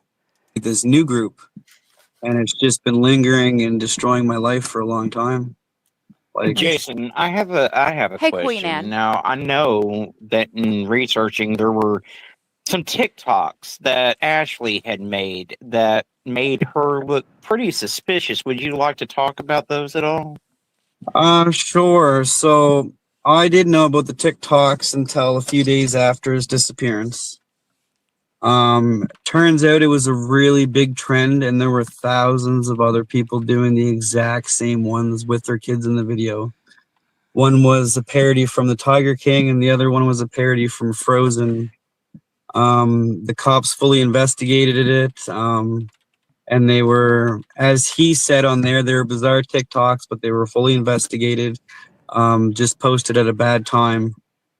And I don't remember hearing about that part. I don't know what kind of TikTok she posted, but we've all seen Tiger King and Frozen, and it's not unusual for people to post weird TikToks trying to make people laugh or whatever. I the think. cyberbullying really kicked off then. Then, I remember getting up that morning. She turned on her phone. She had a phone call from somebody saying, "You need to delete TikTok." And as soon as she got off the phone started dinging, and you couldn't even do nothing with the phone. It was like a million dings, and it was all off TikTok, and it just blew up. I can imagine. And then before you know it, the whole town was, turning against us, and it got crazy, but then it mutated. The cyberbullying mutated it into something completely different. We're actually doing a documentary movie with Muse Entertainment, with two of the biggest movie producers in Canada, and Oh, wow. yeah, that's how crazy this story is. It's quite a different story. It's I'm so sorry heartbreaking. that you're going through this type of harassment. We've Still today. actually seen it in other cases just like this, and without any evidence that the parents are guilty, they will But to dig go as into. far as hacking accounts, calling CPS, and it actually being the same people for almost 4 years straight, that's real different. Like, I mean, stalking too. Like, still today, after 4 years, they try to find me. They watch me. I remember my brother. People were taking. Not a 3-year-old. Dylan was 3 at the time. It's good to see you, Crackerjacks. Crackerjack said, is a 3-year-old able, or 2-year-old, but I know you meant a 3-year-old, able to take his boots off and plant them neatly beside the water? I don't think he would have done that personally unless an adult was trying to tell him to, or made him do that. And then he did say that they were the wrong boots, they found out, but I don't know. He wouldn't do it on his own volition because they don't, a child, I mean, even all the way up to a teenager, they're not thinking that far ahead. Like a 3-year-old's not going to think, okay, they're going to come look for me and I don't want them to find me or whatever, if that is what was going on. So I'm going to put my boots here to make it look like I fell in the river. Like that's not a thought process a 3-year-old would have, in my opinion. Taking pictures through his window, taking pictures of his Really? kids. One morning, he woke up, had major crimes at his door because somebody said that his kid was Dylan. And it got so bad that someone actually took a picture of his newborn baby through a window, sent it to him in the morning, and said, "Your kid's going to be next." Oh my God. Oh my And then God. they went from there to hacking friends and families' Facebooks, use it against us. Then from there it was I'd do searches for Dylan, so I'd post events, and people would say they'd go and they'd be in Truro. I'd drive from Moncton, New Brunswick to Truro. Bellis, I just pinned the link to StreamYard to the top. So once the link to StreamYard is pinned to the top, I'm gonna go ahead and drop Duchess's link again, so you guys can go sub up to her. And while I'm at it, here is Arctic Fox as well. Definitely check them out if you have not. Thank you. Anybody that wants to come up is more than welcome. Do these searches. I would actually show up at some of these places where they needed to drive, and the cops would actually be waiting there wondering why I'm harassing this girl or this guy, to the point where I'd show the officer my messages and I'd have the cops in tears. I'm talking some major crazy stuff, like defamation, slander, fucking stalking, like the movie producer said, it went from cyberbullying and then it mutated into something they've never even seen before. It's actually quite horrific and disgusting. That is horrible. Abraham said, see, those boots tell me the mother and grandmother are involved because it turned out those weren't his boots. I think mother latched on onto that to throw things off and attention away from them. It's a possible speculation. I think Jason had that feeling as well at some point. It's good to see you, the Resident Evil. I hope if there was proof of this, they were prosecuted. Me too. I hope they were prosecuted to the fullest extent of the law if there was proof of this, because that's bullshit. Did the police ever ask the owner of the boots to come forward? I don't. I don't know. I don't know. I mean, I think they thought the whole time that it was Dylan's until way after. Huh. Okay, go out, leave YouTube completely, and then come back in, and you should see the StreamYard link pinned to the top of the chat section. I'm seeing it, so maybe it's something on your phone. Let me click it and see. Nope, yep, that's the W5 link. My bad. Hold on. Hold on. That was a W5 link. Okay, sorry about that. There is the StreamYard link, and I will pin it to the top. Sorry about that, Abelis. Okay, there you go. Katie said, to be frank, I think. I've been out with my kids somewhere and got their boots stuck and they can't get them out of the mud and I tell them to just leave them. We'll go buy another pair.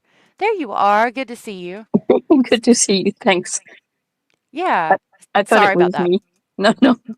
Yeah, it was me. Yeah. I could see that happening, Katie. Actually, I think the kids have left their flip-flops that we get I'll get them flip-flops from Dollar Tree because they lose them at the lake all the time. So, yeah. Abraham, I wonder that too. So, I hope everything went well with your doctor appointment, Abellis. Oh yeah, he was good. He takes like 2 minutes, does my prescriptions, and that's it. Awesome. Awesome. Who would the grandmother let her group do this to the dad? I don't know. Unless she's involved and wants him to stop looking for Dylan, it's possible. Just normal sweat would be on them imprints. Yeah. They could have been washed clean from the river, but yeah, I think they should have definitely tried at least. Yeah. I'm so sorry. Leon wants to know, was Dylan the type of child to run off if the opportunity came? Did he like the water? Could he reach the water in time? So he liked water. Most kids do. He would definitely run away from you if he had the chance. He was a very outgoing, full of mischief. Always wanted to explore, kind of a child. Sure. Like he was. Dylan was. Now, I want to point out that right now he's using past tense, but he wasn't even located there at the scene when this went down. So that's why I have questions about when using past tense when describing children that are missing, because you're talking about an event that happened in the past, because currently they're missing. And people might point him out and say, oh my gosh, he's using past tense, that means he was involved. And we know for a fact he wasn't, because he wasn't even at the scene until 3 hours after the cops arrived. I mean, I would say that's pretty definitive, like 97% sure he wasn't involved. Right. And this is a long time after the event anyway. Mm-hmm. Right. One thing I wanted to mention, the Bay of Fundy has the world's highest tides, up to something like over 50 feet. Oh 16, my God. yeah, 16 meters. And so, there are very rapid currents, and it's, if a little child is taken away by the water, they're gone. I'm going to try and fix my mic again. I'm sorry. Okay. 50 feet. Oh my God. Like, Yeah. that's crazy. So that means, like, at high tide, your boat could be 50 feet off the ground, and then at low tide, your boat could be on the ground, basically, right? Yes, you should see Okay. pictures. It's unbelievable. Yeah, we need to pull that up. I'll work on that while we listen to this. Very pretty. Huh. Dylan basically went from dragging himself on the floor to walking. Like it's like he skipped the crawling.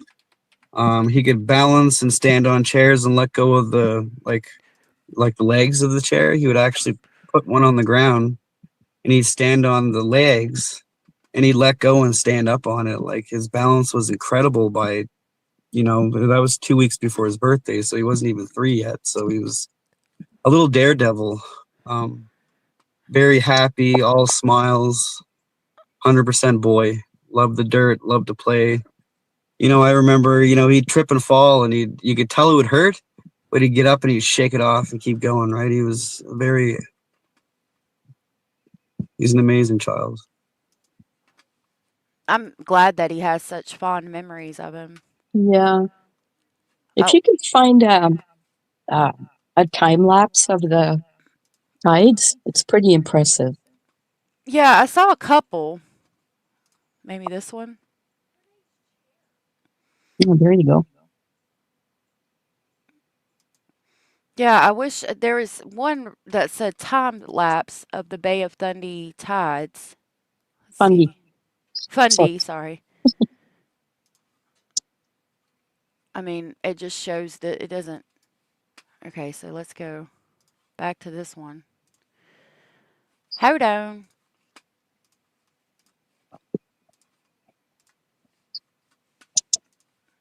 I want to see like a comparison. There's boats all the way on the ground, yeah, and you can see the road is up there. I mean, they're pretty. So the boat would be the height of a person plus some because these are boats that people stand in. And you can see the dock here. yeah. I mean, yeah, 50 feet. It's unbelievable. Yeah.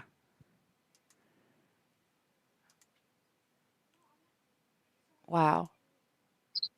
So there's one that shows you where the boats are up on the water. That's when the tide is in, and the dock is like way down at the bottom of the boats. And then when the tide is out, you can see the boats are on the ground, and the dock is way up above the boats.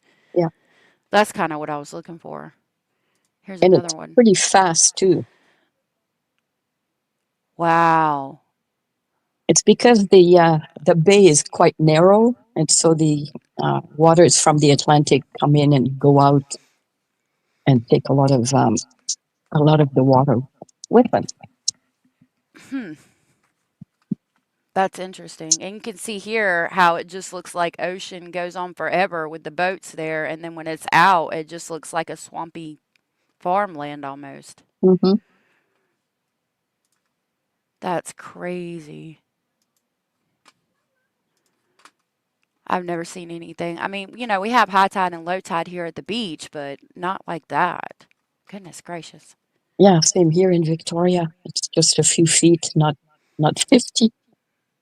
Mm-hmm. Hey, Linda. Thank you for being here. That's the Bay of Fundy, where we're talking about Dylan Ellers. That was close to where he went missing. Hey, Miss Scorpio. Good to see you. So, what are some things that Dylan enjoyed doing? Did he have what was his favorite game, his favorite toy? Did he have a favorite color? What can you He tell us liked about Dylan? he really liked the book that we would read. It was a pop-up book with different farm animals, and he was obsessed with the chicken part. So every time I'd open the little card up or the little pop-up, he'd do his cock-a-doodle-doo, and he'd just be all excited, right? He liked Oh, Baby Shark. He liked his favorite movie was The Good Dinosaur. Right. He was very into dinosaurs. Um, all around boy. He loved doing outdoor activities, swimming, and all that stuff. Yes, Yes, ma'am. I'd be interested to know at what time the what the tides. Sorry, I'm repeating myself. At You're what good. time he disappeared and what the tides were at that point. Like if they Okay. were going out, or if they were coming in, or if they were just still at that point. That's a good question. Cara, uh dang, he said he got there and he had been missing for 3 hours. It just gives me the date. Okay, so I might go back to the beginning of the audio. We'd have to maybe look later and see May 6th, 2020, Truro tide time. Yeah, I'm gonna search the transcripts. Oh, thank you. I appreciate that. Cara, yeah, the National Missing Children's Day was yesterday, but because I wasn't live, I decided to go live today and do a fundraiser for it to show my support. We need Control F.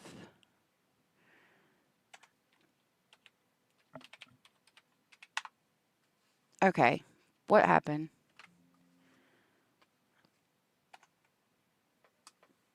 Took 3 hours and 8 minutes from them to relay. Okay. There's like Boots were originally found. When they were searching, it's odd, different. Dylan was missing. That's the only place. Took 3 hours and 8 minutes for them to relay. There was a missing child, so there was a big delay on his alert. That's a long time when a child is missing. Yeah.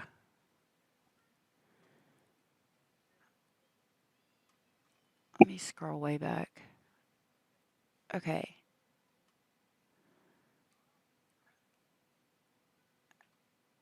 Okay, no order of contact anyway. After I was done talking to Vism, we all got in the car. I remember I drove. It was too much. We decided to go to grandmother's first because it was along the way, wasn't allowed. And we stopped. Driveway. Something's up in the cop. I don't know if he said a time.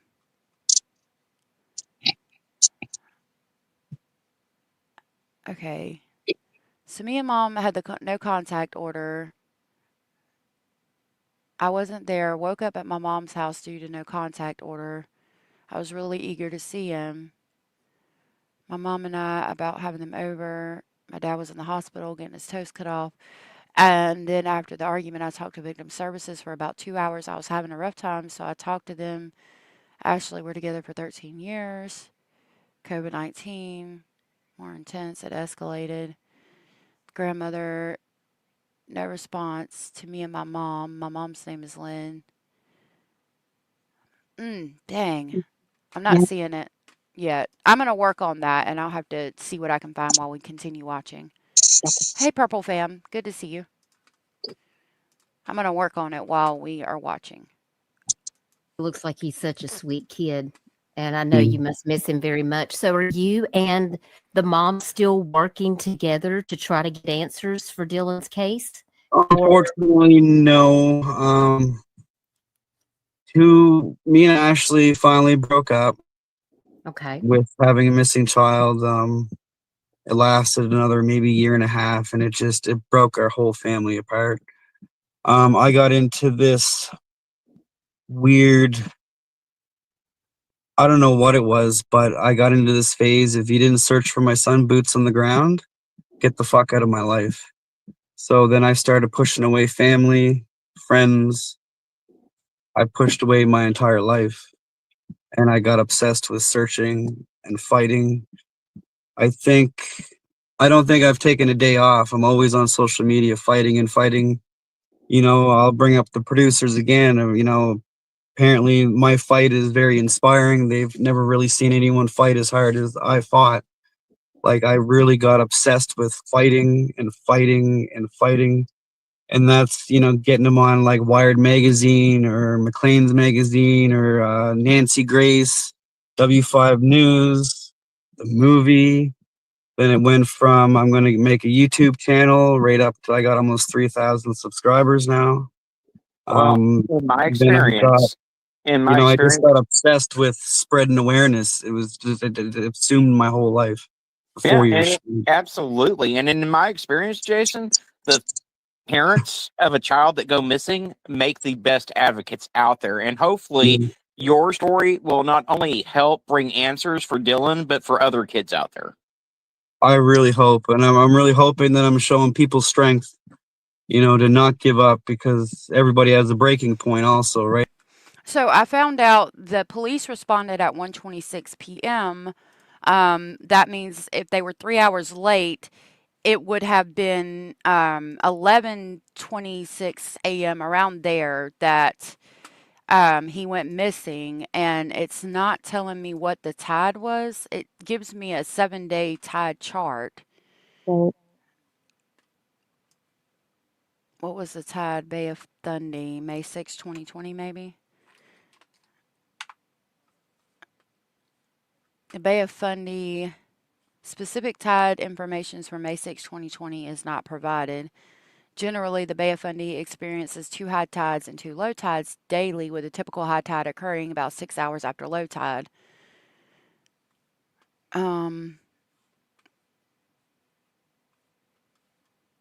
Okay, so we can get an idea. mhm. Okay. So it goes. Oh man. No, Oh, it interesting. changes. Yeah. Phew, I'd have to calculate that. I'll try to Mhm. calculate it back and see if it was at high tide or low tide when he went missing, but it would be about 11:26 a.m. on May 6, 2020. So I'm going to write that down that he was last seen anyway. Sorry, say again. So they arrived at what time? One. 1:26 p.m. and he said that was about 3 hours after he went missing. So that would be 10. Sorry, yeah, I calculated Right. it wrong. Okay. I appreciate that because my brain's just moving too fast. So about 10:26 a.m. I'll calculate it back and find out when we're not live. I won't be able to do it right now. Yeah, I'll check it too later if I can. Thank you. Yep, thank you because that was a good question. Yes, thank you, Cara, for saying that. Everybody donating, everybody just being here, I really appreciate it. Just watching the video, I think, will help donate funds to the Nick Mick Foundation because I think that they'll get ad revenue from it. So I really appreciate y'all hanging out with us today. It's really great that you're doing that, AS. Oh, thank you. I felt bad that I wasn't able to do it yesterday, but I just had too much going on. Thank you. And thank you guys for hanging out and for donating and things like that. Is, Maybe Linda. is, Sorry, go ahead. is Basil donating crackers? He's laying down behind me right now. How are the geese doing?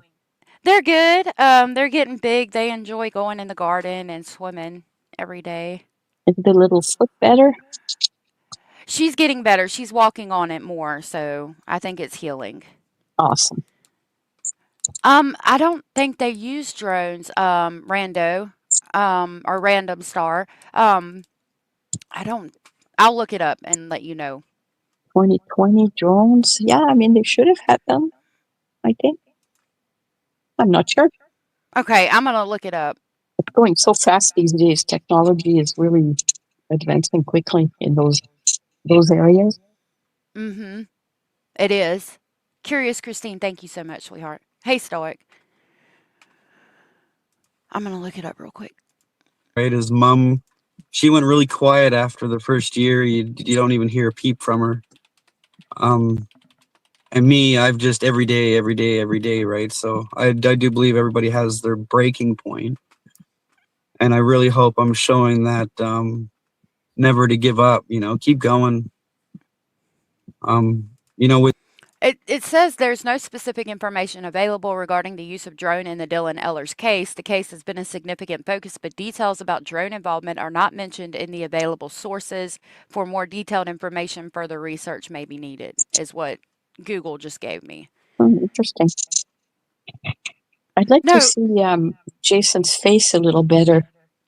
I know. I've got some videos of him, some shorts that will play that show his face really good. Right.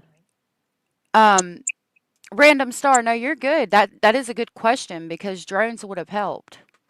Oh, absolutely. Yeah. with me, it might drive you crazy, but I keep going anyway. Hey, love. That's all that you can do. He's Zena, my thank only you. child, so if I'm not fighting for him, I don't feel like I have a purpose. Maybe it was the promise I made to him. I told Dylan the day he went missing that I wouldn't work, I wouldn't do anything but 100% Dylan. And I actually did that to the point where I ended up homeless because I wasn't working. I kept searching and searching and fighting to the point where I had nothing. And then I actually had to crawl myself out of nothing and get back on my feet a little bit. It's not living. None of it's living. They say time, it gets easier. No, it doesn't. Not even a little bit. I feel the same as I did May 6th. It's overwhelming. Or maybe I'm just different than everybody else. I don't know. It never gets easier. I mean, you have that empty seat, especially during the holidays, because you have that empty seat at your dinner table every Thanksgiving, every Christmas, and you just yearn for some real closure. You need to know what happened to your little boy, and I Yeah. get it. 100%. I absolutely do. And my heart goes out to you so bad because I've talked to families time and time again, many of which are in the chat. Barbara Hall, she lost her son, Timmy. Yeah, she's right. She's in chat. Barbara, thank you so much for being here. We have a couple of parents in the chat that have lost their children. Christina's here also, and her child is missing.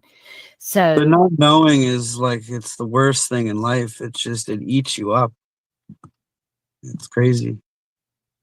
listen, the mission, your life has become about this. Here's Christina here. No, it doesn't get any easier. And her son hasn't been found either. There's people out here that do understand you and know exactly what you're going through. And we're just here to try to lift you up and give you the support that you need, because this can't be easy. And I'm so very sorry that you are being ostracized, harassed, threatened. And these groups that you're talking about, this is on Facebook, so, and we've seen this, Artic, in other cases where these groups, people on there's YouTube creators, there's people on TikTok, they go after these families and they latch on, and it's pure exploitation. It's all about the clicks and the views and amping it up. Yeah, it is. I know with this group, it's not even about that. I remember getting messages, they want to destroy my life to the point where I commit suicide. Got many messages like that. It's like they latched on, but they interfere with my whole life. Like, you know what I mean? Like my ex-girlfriend, they started. That's awful. Yeah, it is. I'm gonna skip it ahead just a little bit because I think we've got pretty much all we need from that, and then we'll start looking at like Jack and Lily's. We don't have a lot from them, but we do have a couple of interviews we can talk about, and some more stuff that he did too. Great. Fake account. Well, so just let them continue every day, and so then before you know it, I'm gonna have nobody. Right. And then it makes me fight harder. And, I'm pretty proud of myself. I got 1 million views in 28 days on Facebook last month. That shows how hard I'm working to spread awareness and keep it going, right? So they can't take that away from me. So, well, so far as I can tell, quite honestly, to be perfectly frank, you're the only one fighting for Dylan. I haven't seen Ashley out there. I haven't seen anyone other than you fighting for your son. It hurts. I mean, I can get into it. It frustrates the hell out of me. I feel like, it's such mixed feelings. Like, why? It's the same as what you guys are going through. It's why, and that actually drives me crazy too. I know that me and Ashley had our differences. We got into our fights. We actually have a no contact order because of me. I got mad and, threatened her. Didn't just empty threats, but we broke up. Okay, I think we got everything we need about the case from him. I do have a couple of shorts he did from the past year or so, so we can see his face a little clearer. This is an update on Dylan from a year ago. He does have a YouTube page. It is called DED. If you guys want to subscribe, he gives updates on what he finds while he's searching. I will share this with the chat. Hold on. There we go. Hold on just a minute. All right. So there's been an update. The RCMP in Sackville, New Brunswick called me. So they sent the taskings to RCMP Bobble Hill in Nova Scotia, and they're going to investigate the evidence and talk to the Truro police.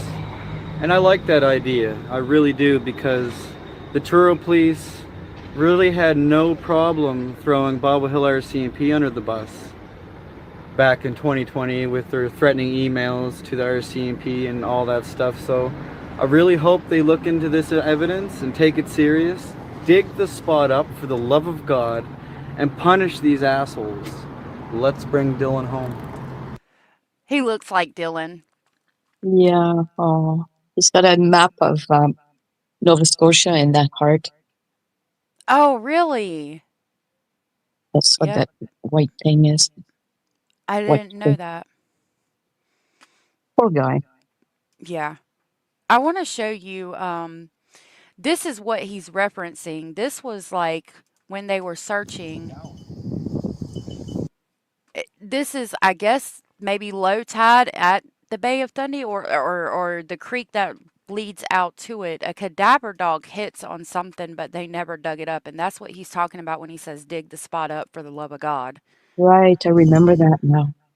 Yeah, I think this video shows it. I'm not sure.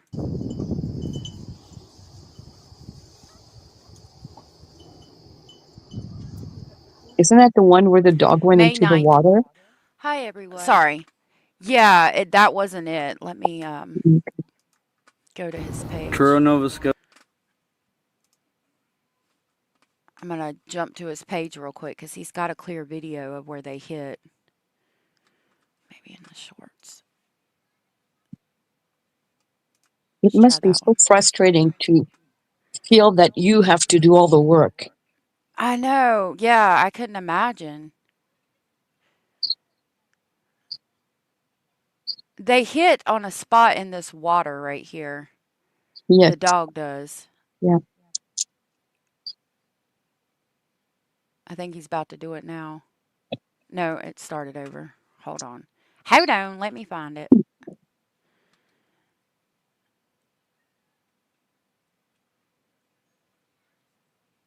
Yep, this is it.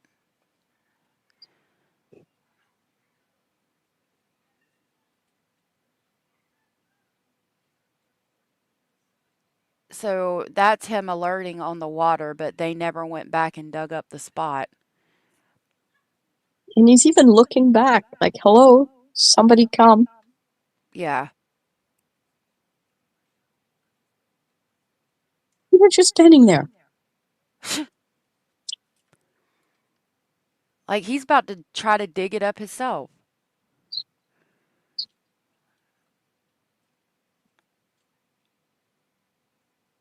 Wow. That dog needs a raise. He does.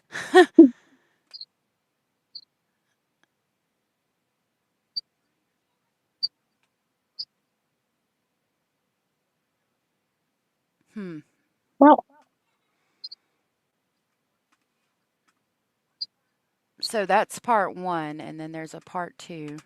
well, that was dumb. Yeah. Beautiful dog, though. Mm-hmm. Is that a second dog? I think that's a different dog. Is it? I could be wrong, but it looks like a different dog. Are you mean to tell me they had two dogs hit on one spot if it is a different dog and they still ain't checked that spot? Can you go back for a second, please? Yes, ma'am. Hold on. Okay. So he's alerting. That dog looks a little thicker than this one did. Hmm. I could definitely be wrong though. No, it Maybe might be the same. it might be before he got wet and muddy, or after. Yeah. Yep. But look at him. Yeah.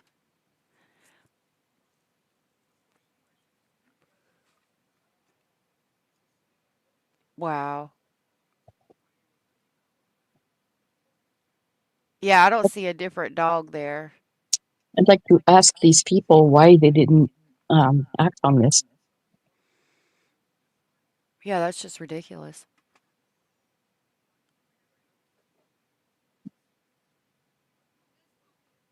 And he can't dig that mud up because it's just like quicksand in that Yeah. water like that. So how do they pinpoint the spot? Do they sit? Do they look back like he did? Do they bark? I don't know. It depends on how the dog is trained. They're trained to do different things. I would think the way he's digging and looking back, that might be his sign that I he's mean, I would supposed have to do. gone. Yeah, I would have gone down and looked, Mm-hmm. no matter what he's supposed to do. Right.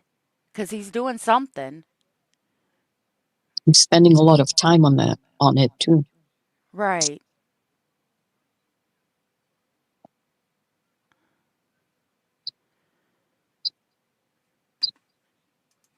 Wow. Unreal.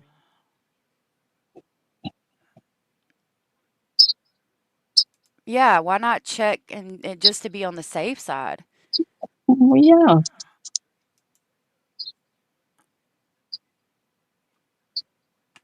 Oh, is there words with it? Hold on. Dang it. Okay, we're gonna watch it one more time because I didn't realize that there was no sound on. This is the first one. Right to it. Did you say right to it? Yep. Well,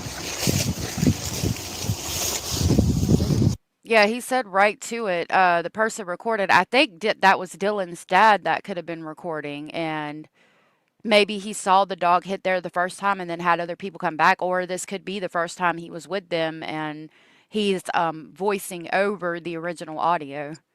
okay. Yeah, I wish they would put up a reward for Lily and Jack.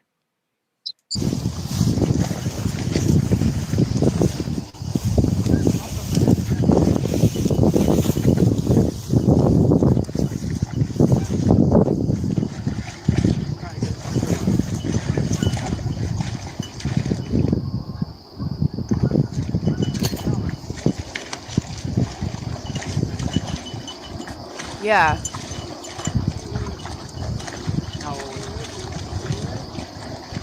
Thank you, Cara.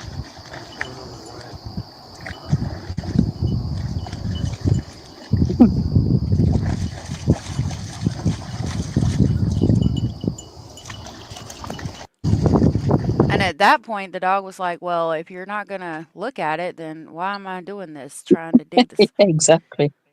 I'm sorry to laugh, but oh my goodness. It's ridiculous. Okay.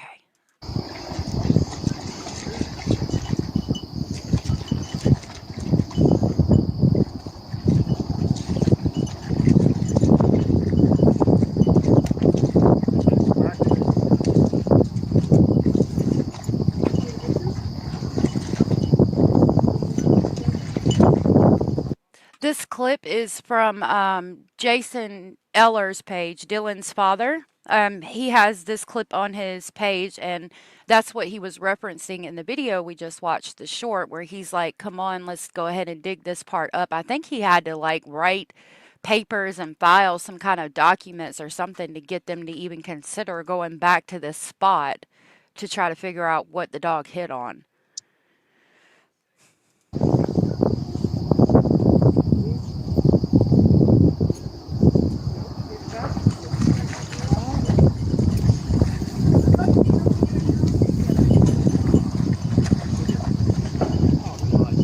Right.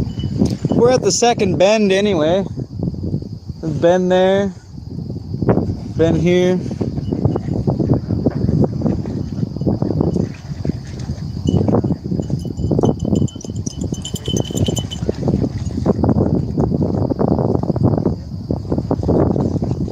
The dog is looking at them like they're idiots. Yep. Wow. That is insane. Interesting. So the clip that I had is from, he's got the mask on with Dylan's Oh, face on it. This is Dylan's dad's page, YouTube page. It's called DED, just like that. I did share it in the chat. I'll try to share it again. We'll go back to my playlist and I'll play the short I just played where he's talking about them digging that. I'm pretty sure he's referencing that. It's this one. So there's been an update. The RCMP in Sackville, New Brunswick called me. So they sent the taskings to RCMP Bobble Hill in Nova Scotia, and they're going to investigate the evidence and talk to the Truro police. And I like that idea. I really do, because the Truro police really had no problem throwing Bobble Hill RCMP under the bus back in 2020 with their threatening emails to the RCMP and all that stuff. So I really hope they look into this evidence and take it serious, dig the spot up for the love of God, and punish these assholes. Let's bring Dylan home. when the Yeah. chief came. Yeah, he's referencing that. This was the last clip I had from him, and then we'll go to the video I have on Jack and Lilly, the timeline and the interviews. Truro, Nova Scotia. Stop hiding secrets. Don't you think lying at a hearing about a hit in the water and making a family wait 2 years is long enough? We have rights. Dylan has rights. Nova Scotia Canine Search and Rescue. I gave you your chances. Don't make me protest. It's not going to be good for anybody. Oh, here's another How's it one. going, everybody on YouTube and all my supporters, friends, family? So he says, I think, well, we can watch this. It's only 5 minutes. Hopefully, it's helping getting the news out there. It says, Dorothy Parsons, I believe you are lying about what happened to Dylan Eller, missing 4-year-old. I think that's the grandmother. So we'll see what he has to say. So, I've thought long and hard about the day Dylan went missing. I've thought about all the possibilities. Mystic Firefly, I put it in chat. I think it was during the search for Dylan, like that day. So it would have been May 6th of 2020 at some point when they were searching for him, or within the first 2 weeks of him missing. I'm not positive on that, and there wasn't a date given that I remember seeing. I will double check, but I'm not sure what actual date it was. It would have been very close to the time he went missing. Hmm. Yeah, I see a lot of people are frustrated with that. It was so obvious. Yeah. Yeah.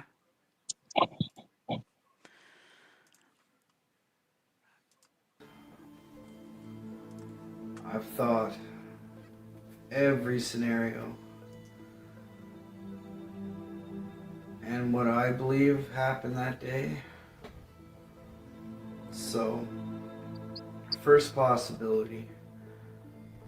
I could be completely wrong, but I remember me and Ashley and a few other people remember Dorothy Parsons. It was on the first evening of Dylan's disappearance. She was all upset and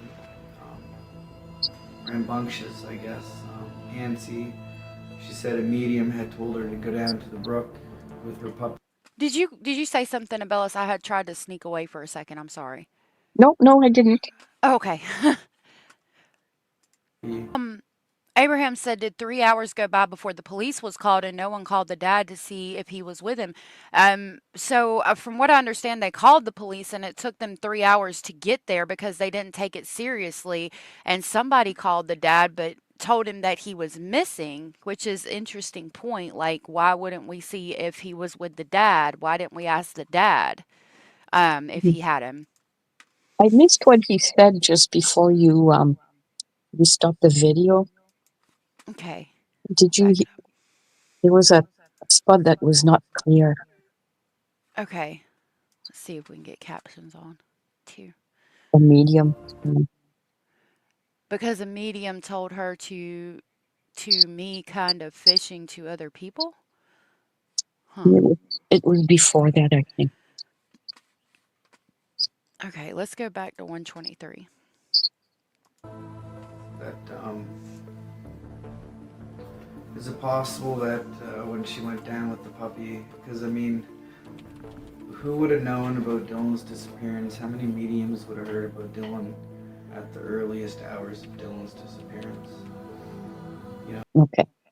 So grandma's claiming that she went to the brook right after he went missing because a medium told her to go to the brook, and it was before the police got there and checked the brook and saw that the boots were there because she could have had an opportunity to place the boots there. That's Right. interesting. So who is the medium? Can we have a name, please? You know? Yeah, that would be important to know. I think that's possible too. And if we look at the Jack and Lily case, parents are in bed in and out of sleep. Verified last time that the children are seen as 8 a.m. in their bedroom, and they're not 911's not called until 9:40 a.m. So that's a Mhm. long time It is. for So them to it's be. sorry for them to No, you're be. good. For them to be outside by themselves, possibly, is all I was going to say. What were you going to Right. say, my love? Well, so he's saying that the grandmother is the one who gave the wrong description of the boots, right? Yes, and the mother, I think, because I think the mother was there by the time he got there. I think they both might have. And so these wrong boots were found in the water in that spot. And he's saying that she may have taken boots down and thrown them in the river. And then for the next 4 years, she tells us that the boots were these boots. Yeah, It's really odd. Something that's suspicious to me. yeah, it is suspicious. Was she uh, throwing the search off? You know. Right. And if she, I mean, if we're going to go with that, why say that they weren't his boots after 4 years? Maybe because she's had, I don't know, she wants people to, since it's easy to believe at this point that he was abducted, maybe, I don't know. I don't know. I can't figure out why after 4 years she would say they weren't his boots. And It's she all bought new suspicious. ones at Walmart within the last 2 weeks before the disappearance, from what I Yeah, understand. right. And if I remember correctly, it was grandma who had bought the boots and it was for his birthday. So probably was grandma who said that they were his boots. So could she have bought two pairs and used one as a decoy sort of thing? Yeah, it's possible.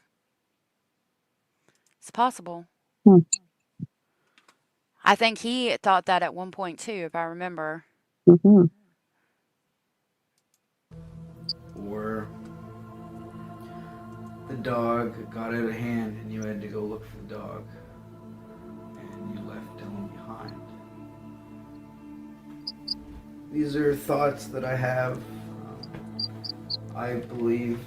We believe our private investigator. We believe that there's certain parts of her story that don't make sense. And, for now, I really hope she's out putting up posters. And, there's a lot of telephone poles around town. I'm really hoping that she's out searching for Dylan every day, considering that she's responsible. She was the actual bio grandmother, right? Yeah, she was the mother of the mother, Okay. maternal grandmother. Um, Blue Jay asks how come nobody's being charged in Jack and Lily's case, and just like with Jen Soto, we can definitively say that there was some neglect going on, but the district attorney has to be able to prove in a court of law without a reasonable doubt that in that instance, Jen Soto knew when she was sending Madeline Soto upstairs to bed that Stephen was going to violate her.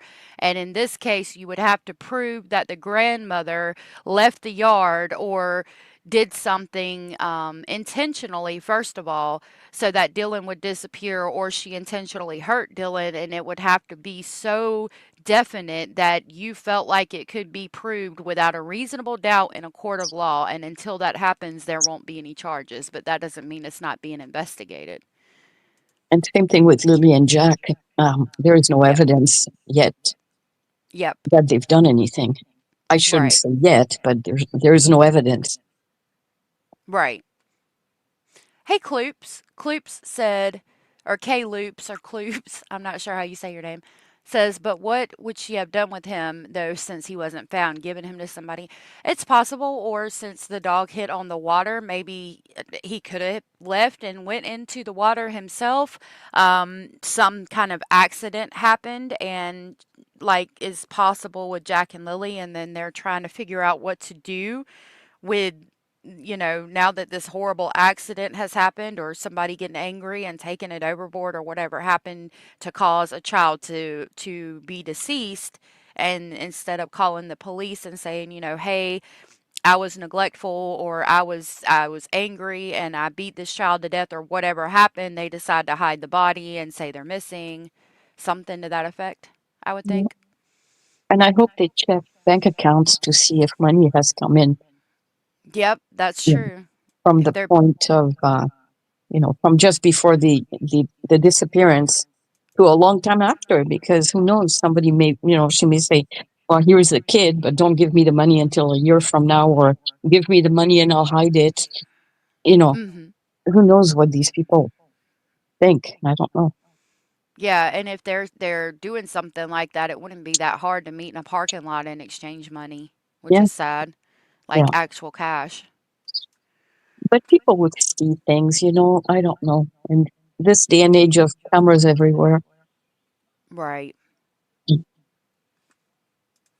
You would think. Mm. I'd like to say one more thing about Dorothy. It'd be nice if you were to take responsibility for your own actions. It'd be nice if you were to focus on Dylan. Prove to the world, or prove to us, that you even care. You're a ghost. Do you even look for Dylan? You should be ashamed of yourself. Yeah. Truro, Nova Scotia. That was the end of that.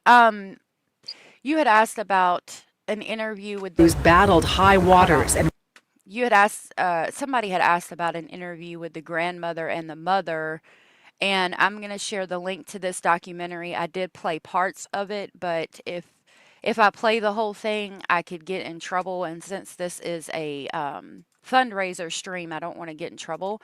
So I'm going to drop the link to that. But this interview, this video, has both the grandmother and the mother speaking in it. And we did play part of it, like that part right there. That's the grandmother that was watching him.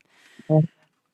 Um, Okay, so about Jack and Lily, I'll be honest with you. I try to go with like news articles. I source information that I can verify and that I know is valid. So I'm going to use my video just because I personally know that this information is coming from a reputable source and it's the most accurate timeline we have of it that I know of. I mean, I know I trust my sources if that makes any sense to you. So I'm going to play my timeline video about Jack and Lily, and we can talk about it and compare that to Dylan. Since we've compared Dylan kind of to them, now we can compare them to Dylan from both sides and both angles and see if there's anything we haven't picked up on yet. Awesome. Ah, no. There we go. It's going to start playing. Okay, I got it.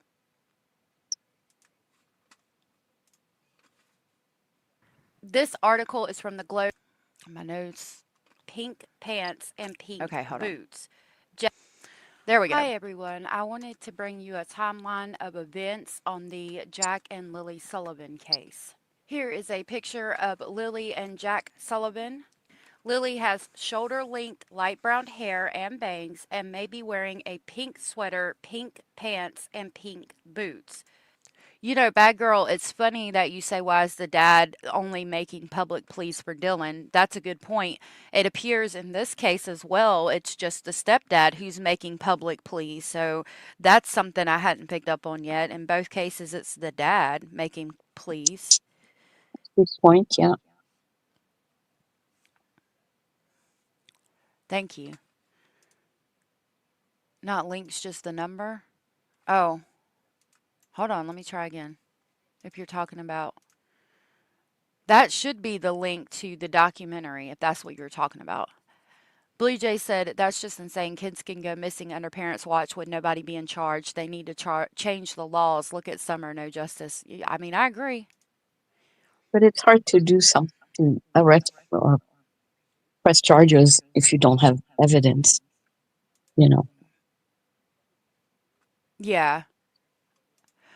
Mystic, if you're trying to drop a link, you're not able to. Only moderators are able to drop links, but the article that I have is from the CBC, so I think that's pretty good. I mean, I trust them. It's from the CBC, and I think they do, I think it's a valid news source, especially out of Canada where we don't get a lot of information.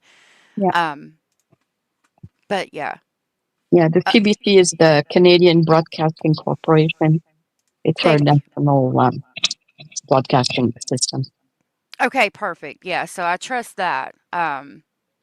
So yeah, but if you're trying to drop a link, I do apologize. Only moderators are able to drop links, and that's because if not, we would have bots come in and people come in dropping links to like, try to hack your computer or something crazy. Right. Yeah, the CBC and the BBC in England, I trust both of these. And they're not Okay. perfect. Nobody's perfect, but Right. they try. Okay. Awesome. Jack has short blondish hair and blue dinosaur boots. You're okay. You don't This have to article go. is from the Globe and Mail, and it gives us a detailed timeline of events as well as dispatch audio. It reads, 2 Nova Scotia children are missing. Here's a timeline of key events since the siblings vanished. 6-year-old Lily Sullivan and her 4-year-old brother Jack were reported missing on May 2nd. I might have lied. It might not have said the CBC. I'm not sure. And I apologize. My nose was stuffy during this when I was recording this video, so it is kind of annoying. I do apologize about that. I hope Mystic is okay. Yeah, you're okay. You don't got to go. I was just trying to help you if you were trying to drop links. I don't mind. You haven't done anything wrong, sweetheart. Very Spirit kind. time. You're so funny. Yeah, Tom, that's a lot of the issue. The RCMP are pretty tight-lipped. Yeah.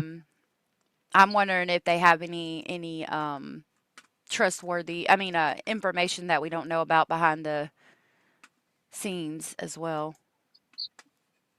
Abraham. Basil is mine. Dropping a link to hack and take Basil with me. Y'all are so funny. This We is the love him. house where they were. Yeah, he's laying down now. He's sleeping. Reported missing from. Lily and Jack Sullivan, along with their mother, Malaya Brooks Murray, and baby sister, Meadow, moved to the community 2 years ago into the childhood home of Daniel Martell, which is pictured. The mysterious disappearance of 2 young children from their mobile home in the rural Nova Scotia hamlet of Lansdowne has captured headlines around the world. It's been more than a week since police and search and rescue teams began scouring the thickly wooded land and waterways, searching for any trace of 6-year-old Lily Sullivan and her 4-year-old brother, Jack. The community is in a far-flung corner of Pictou County, with the closest town a 15-minute drive away. Muted. So one thing I noticed is that they're both kind of close to waterways or water. Right.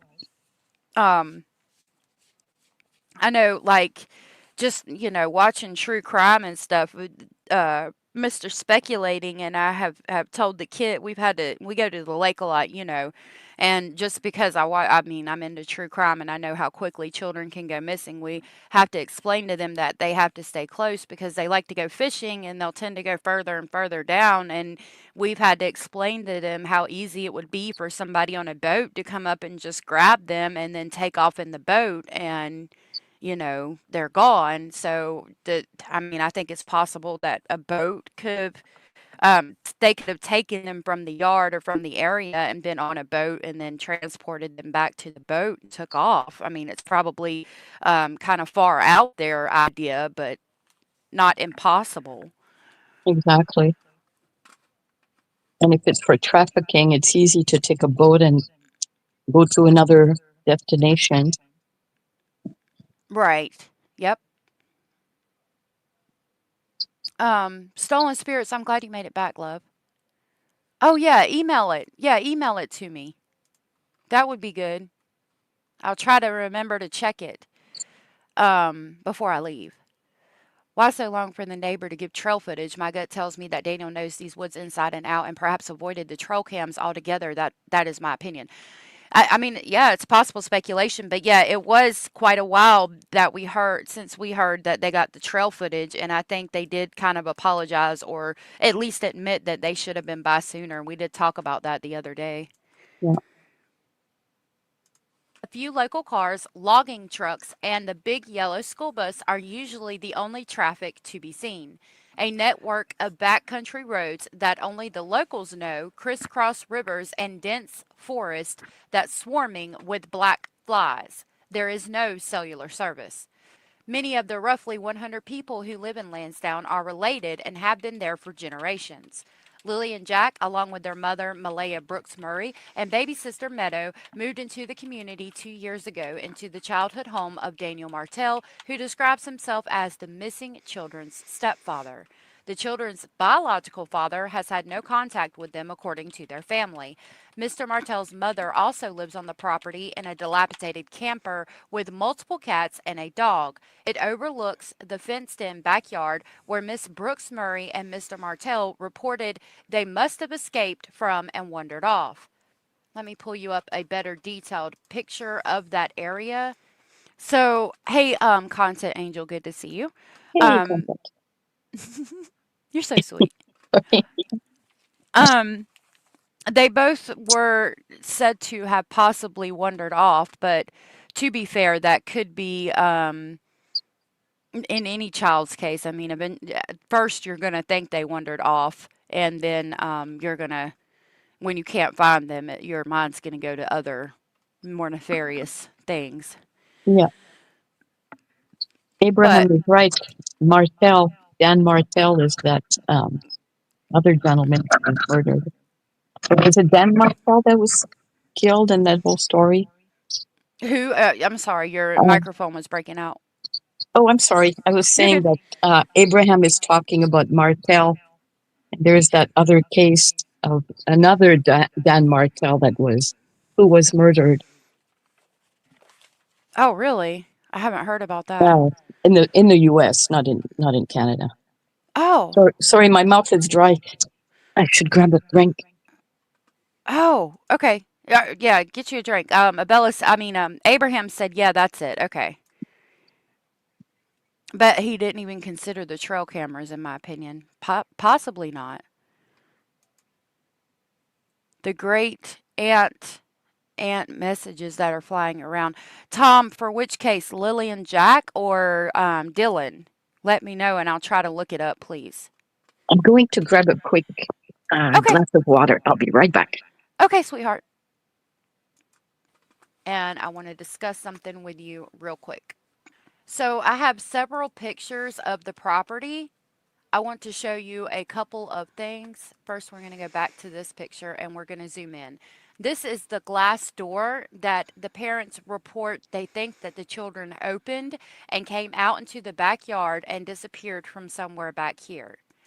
Now, there appears to be some kind of fence right here. We discussed this in a live stream that we had with the Sullivan.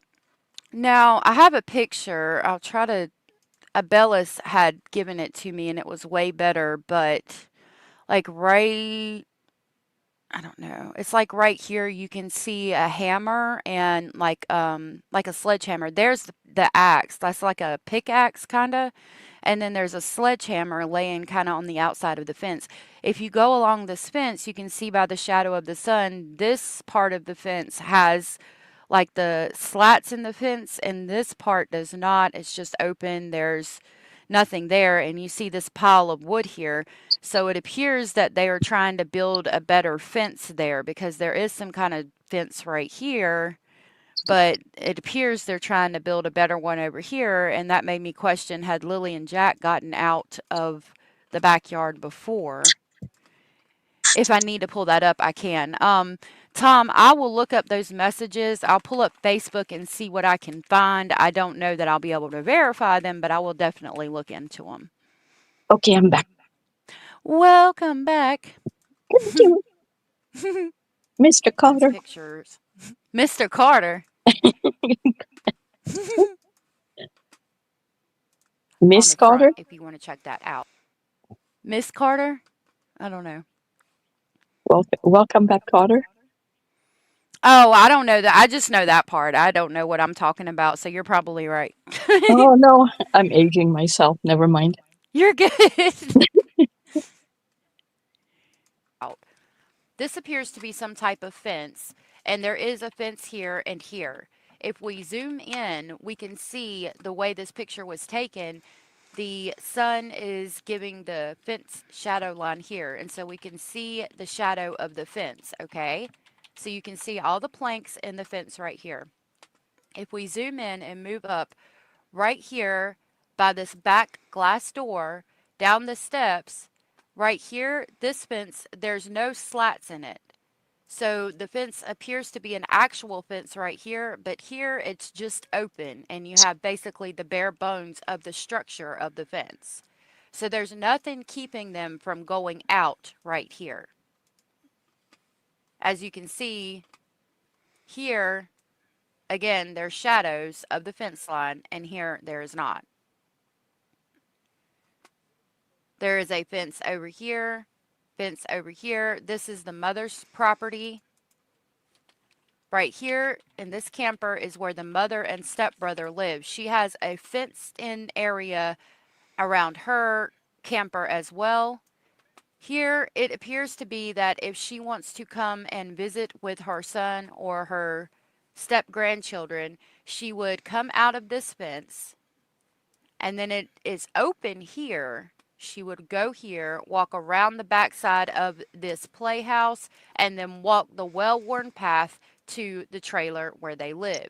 So that also tells me that if little Lily and Jack were back here in the backyard, they could also walk this way on this well-worn path, walk right behind this playhouse with the slide, come right through here, and go right through here and right up the driveway.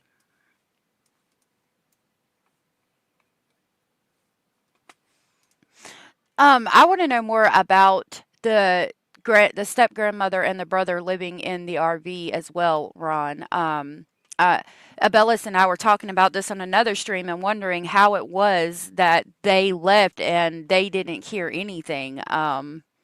The grandparents, especially considering how loud Lily screams. Yeah. I think they did Mystic. I think they said they did have Mystic. Have chickens in the chicken coop. Yeah, I think so too. Yeah. Cracker Jack said there are known red flags that cause vulnerability for children, and this family has shown a few, in my opinion. I agree. I'm not finding. I was looking. I just looked at Jack and Lily Sullivan Aunt Speaks, and I didn't find anything. I found this May 6th at 5:21, and it says F and wow. This is Jason Eller, Dylan's dad, and so I was wanting to see what this was. It says, "Am I the only one that finds it odd that Mr. Eller was in that area when these two disappeared? Eller is at the end of his rope with donations, etc. People have been seeing him for what he really is the last couple of years, so it's been harder and harder for him to get funds, for which he says are the fund to search for Dylan, but it's more to get his smokes and pills, etc." Oh my God. That's horrible. It is a horrible. What is wrong with these people? I don't know. This is Facebook for you, though. That's why I was like, we can't. I didn't read it before. I saw a text message and wanted to know. But that's why I try not to mess with Facebook too much and finding where people talk. I'm not on Facebook. Yeah, I just made it. I wanted to show you all those pictures. Those are cute. Oh. I'm not seeing. Okay, they said it's not the same headband, so I don't know. I've never heard of definitively about a headband. Who's CBA News? I don't know.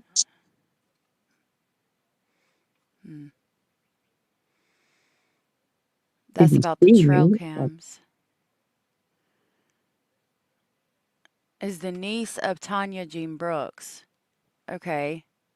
How did this person confirm Malaya Brooks Murray, the mother of Jack and Lily Sullivan, is the niece of Tanya Jean Brooks? Who's that? It says 16 years ago, Malaya Brooks Murray's aunt, Jean Brooks from Millbrook First Nation, was found murdered in a window well of St. Patrick's Alexandria School on May 11, 2009. Police say they are still investigating Oh, missing wow. it. Yeah, that's interesting, Yeah. but I mean, a window well of St. Patrick's Alexandria School. First of all, I mean, that just goes. I, I'm going to try to be very careful about what I say, but Mm-hmm. Mercedes has talked about the schools and the fact that the school is named St. Patrick and the Mm-hmm. time period. What did they say? 16 years ago. If they still, I think they still had a few of those schools 16 years ago where the church ran them and they wouldn't let indigenous people speak their language, sing their songs, wear their clothes. They would cut their hair. I mean, and she was found deceased in a window well of the school in a St. Patrick's Alexandria school. I mean, I think it would be more Mm-hmm. related to that, unfortunately. I think they closed before 2009, though. But I mean, the school itself would still be there Yeah. in some instances. So maybe it was abandoned. That's interesting. And have we confirmed that that woman is her aunt? No, nope, and I have no way to confirm it. Right.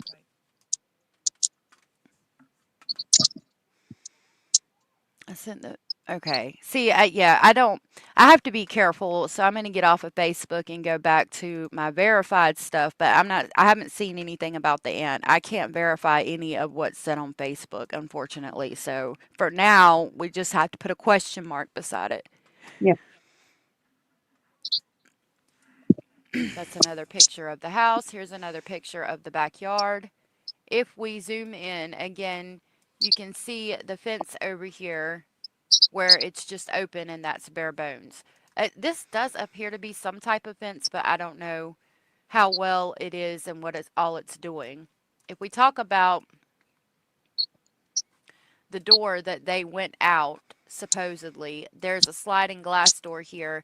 Over here, there is a door, but it goes to a porch that kind of just drops off. See, I don't think this door is used because the porch doesn't even line up with the door. And then the front door would be what I do believe is right here. I think this is some type of mud room, and then you would go in right here, and that would be the front door. As you can see, there's a patio area that would lead to this room and then go in there. So let's jump back into the article. The following is a timeline of the search for the two missing children so far. April 29th, 2025, which was a Tuesday, was the last day that Lilly and Jack Sullivan attended Salt Springs Elementary. So April 29th, which was Tuesday, was the last day they were seen. The only other person outside the house to see them was the bus driver, and it was that Tuesday when he dropped them off at the end of the driveway. Nova Scotia hippie, thank you for being here. Said the biological dad's aunt posted on a shared post on Facebook. I seen it too. Okay. You screenshotted it. If you want to email it to me, you can. My email is allegedly speculating@gmail.com, and we will look at it. I do want to use the word alleged aunt because we don't, I mean, first of all, it could actually be the aunt's name. Like maybe if we look at a genealogy type thing, we could determine that it's the aunt, but at the same time, it could be somebody using that person's name. So I just want to put all those things out there and let you know that I have no way to verify this, but we will definitely look at it if you can send it to me. But isn't the person who was found in the window well, wasn't that the aunt? And wasn't that related to Malaya, not Daniel? Yeah, the person in the window well was related to Malaya. That would have been on her side. They're saying the biological dad's aunt posted something, and Okay. Tom says, according to the alleged great aunt Daphne, She said that the biological dad was interrogated for a few hours, and I do believe that because Daniel Martel talks about in this article that I'm reading being interrogated for about 4 hours as well. So it makes sense. I mean, I would believe it. Yeah. A small rural school about an 18-kilometer bus ride from their home. So it was about 11 miles from their home. There was no school the next day, which was Wednesday, and the children were kept home May 1st and 2nd owing to illness, according to Mr. Martel. Under the picture, it reads, police believe missing siblings Lilly 6 and Jack 4 wandered away from the backyard of their home in Lansdowne Station, Pictou County, Nova Scotia. May 2nd. At approximately 10 a.m., Miss Brooks Murray calls 911 to report Lilly and Jack missing. RCMP issue a vulnerable missing persons alert in Pictou County and ask for the public's help in locating the children who they say are believed to have wandered off from the home. Police do not issue an Amber Alert saying an abduction appears unlikely and the case does not meet the necessary criteria. Before we listen to the dispatch audio, let's see what the necessary criteria is for an Amber Alert in Nova Scotia. It says an Amber Alert will only be activated in Nova Scotia if 1. Police have confirmed that an abduction has taken place. 2. The victim is a child or a person of proven physical or mental disability. So, number one, the very first thing, police have to have confirmed that an abduction has taken place. And again, like we talked about earlier, we can't verify that in Dylan or Jack and Lily's case. 3. There is reason to believe the victim is in danger of serious physical injury. And 4. There is information available that could assist in the safe recovery of the victim. Thankfully, police agencies have never had to issue an Amber Alert in Nova Scotia. The biggest issue I see here is number 1, police have confirmed that an abduction has taken place, and they have not confirmed that in this case. Here is the dispatch audio from Pictou County from May 2nd. The 6-year-old is the girl, I believe, and she's wearing pink. The 4-year-old is wearing some blue dinosaur boots. So, yeah, I think that's all we kind of have right now.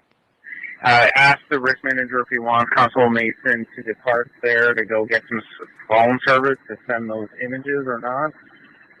Go somewhere and get service and get those photos sent off. Just make sure Mom stays close to the house there in case they happen to sneak out and get back into the house. Copy, and just for everyone's awareness, based on the profile, the children could have traveled at least 6 kilometers. So keep that in mind. Sergeant Young, for your awareness, their media release has been put out and a non-intrusive alert has been sent out for Pictou County. Perfect, thank you. Listen to this audio from our friend Plunder. It's another dispatch audio, but notice the time. They say they were last seen at 8 o'clock, yet 911 wasn't called until close to 10, and they had seen them 20 minutes earlier? That math ain't mathin'. So I did want to let y'all know real quick, 6 kilometers is about 3.72822.715 miles, it says. So a little over 3.5 miles is how far they could have traveled in the time frame. And I mean, again, it points to me that they do 100% believe the dispatch audio when they say they were last seen in the bedroom at 8 o'clock and they haven't been seen since. And it was 9:40 when they called. The police get there, or close to 10. They said they get there close to 10.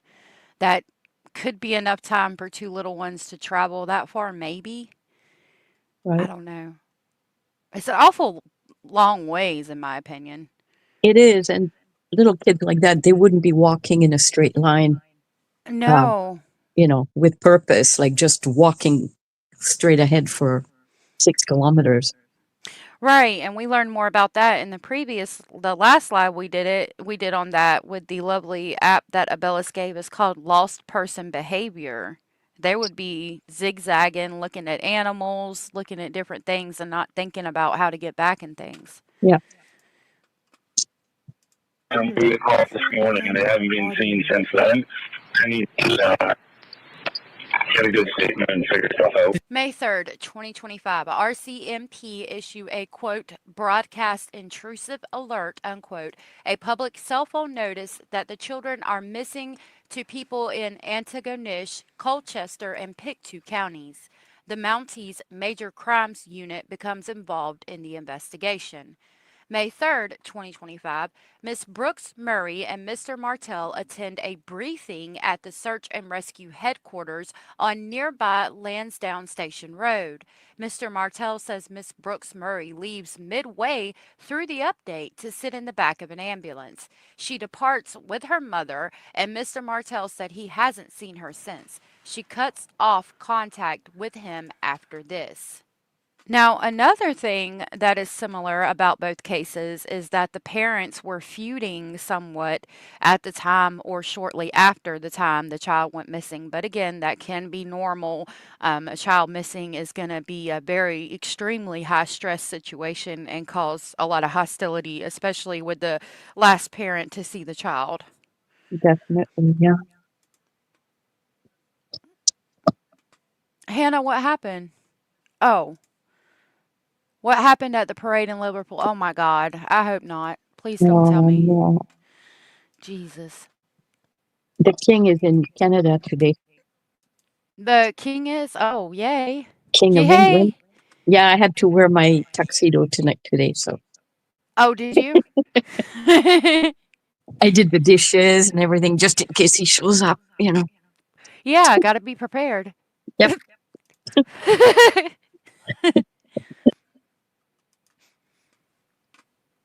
So he's not in So Liverpool, it's showing so us it's their not about houses him. here.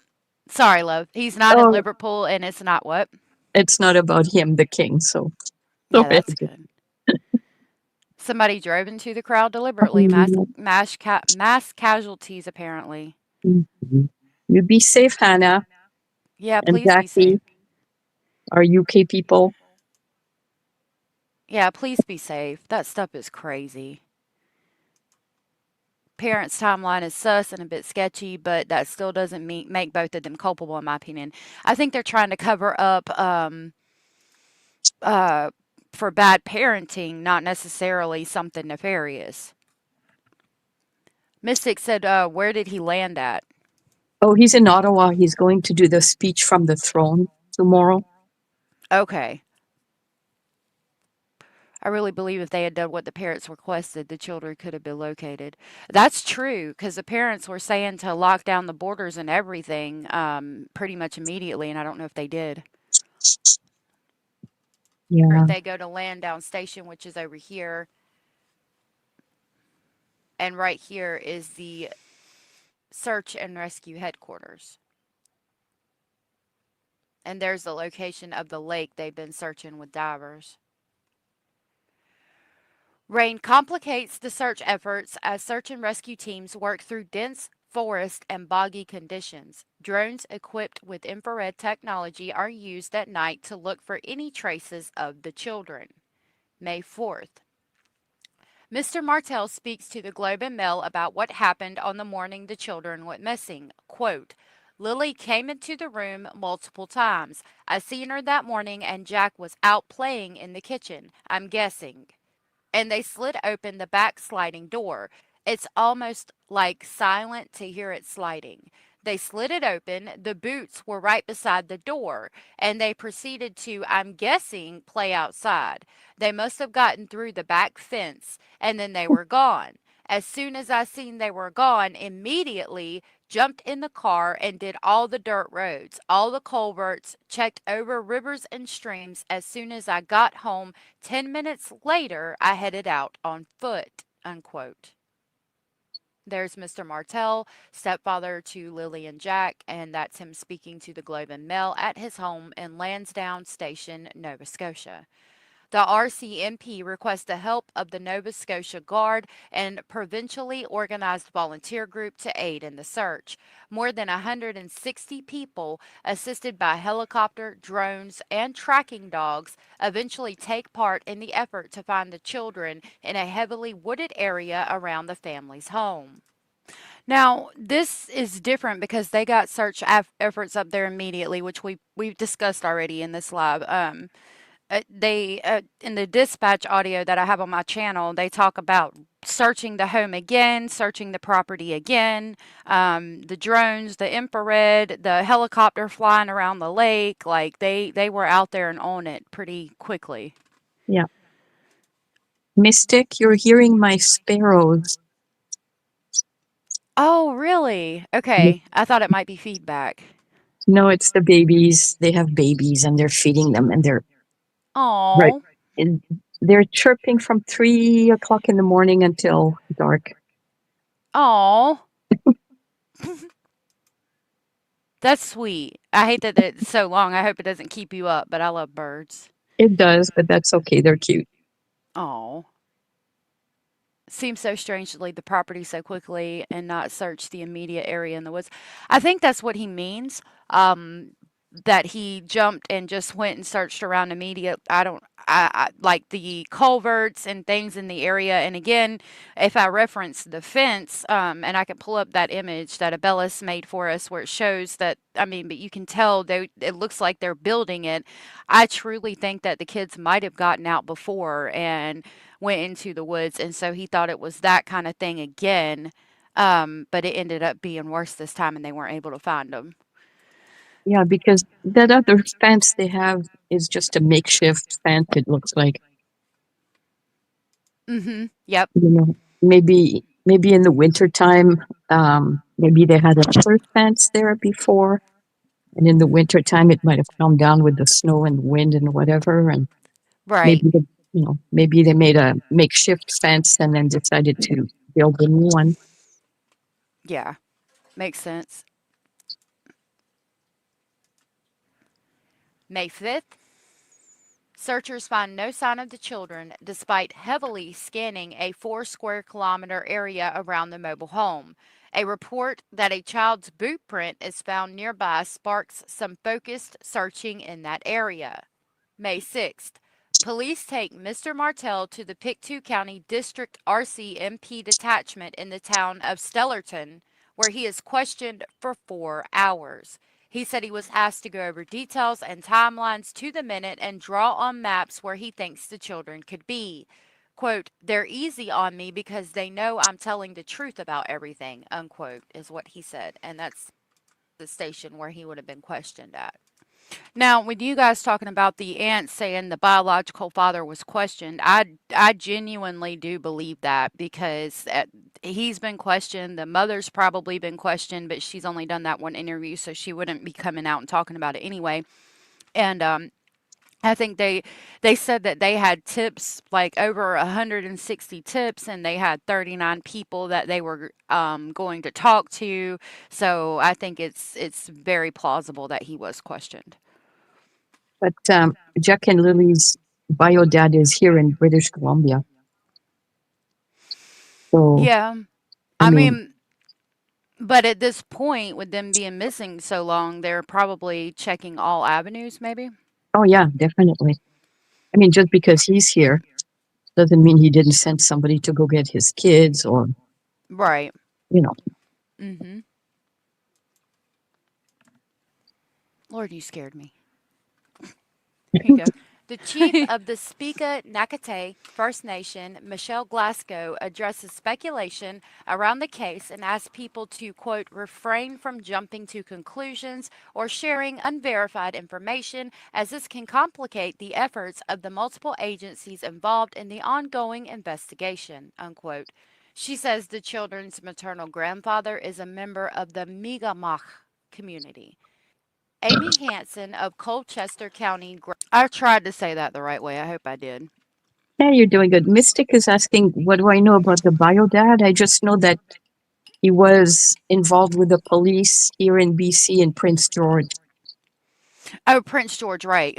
So we had found something we heard on Evil Exist, I played a clip in a previous live where he says he found out information about the dad and that he got in trouble in Prince George and he had just gotten out of jail, and we couldn't verify it, but they did mention Prince George. I was wondering when you were going to ask me for that, Mr. Speculating. Okay. Hello, Mr. Speck. They said hello.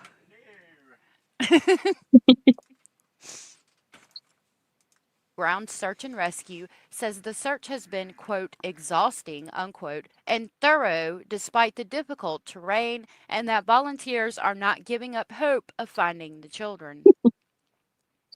May 7th, 2025. In the morning, RCMP arrived at the home and asked Mr. Martell to hand over his phone, which he said he did. When asked about how police are investigating the children's disappearance, maternal grandmother Cindy Murray tells the Globe, quote, "We're not discussing anything right now. The police told us not to," unquote.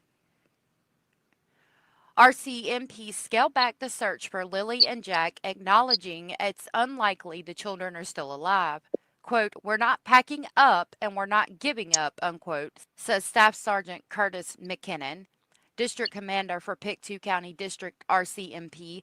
Mr. Martell said he handed over some of the children's stuffed animals to RCMP at the request of Miss Brooks Murray, Lily's white unicorn, and Jack's blue dinosaur.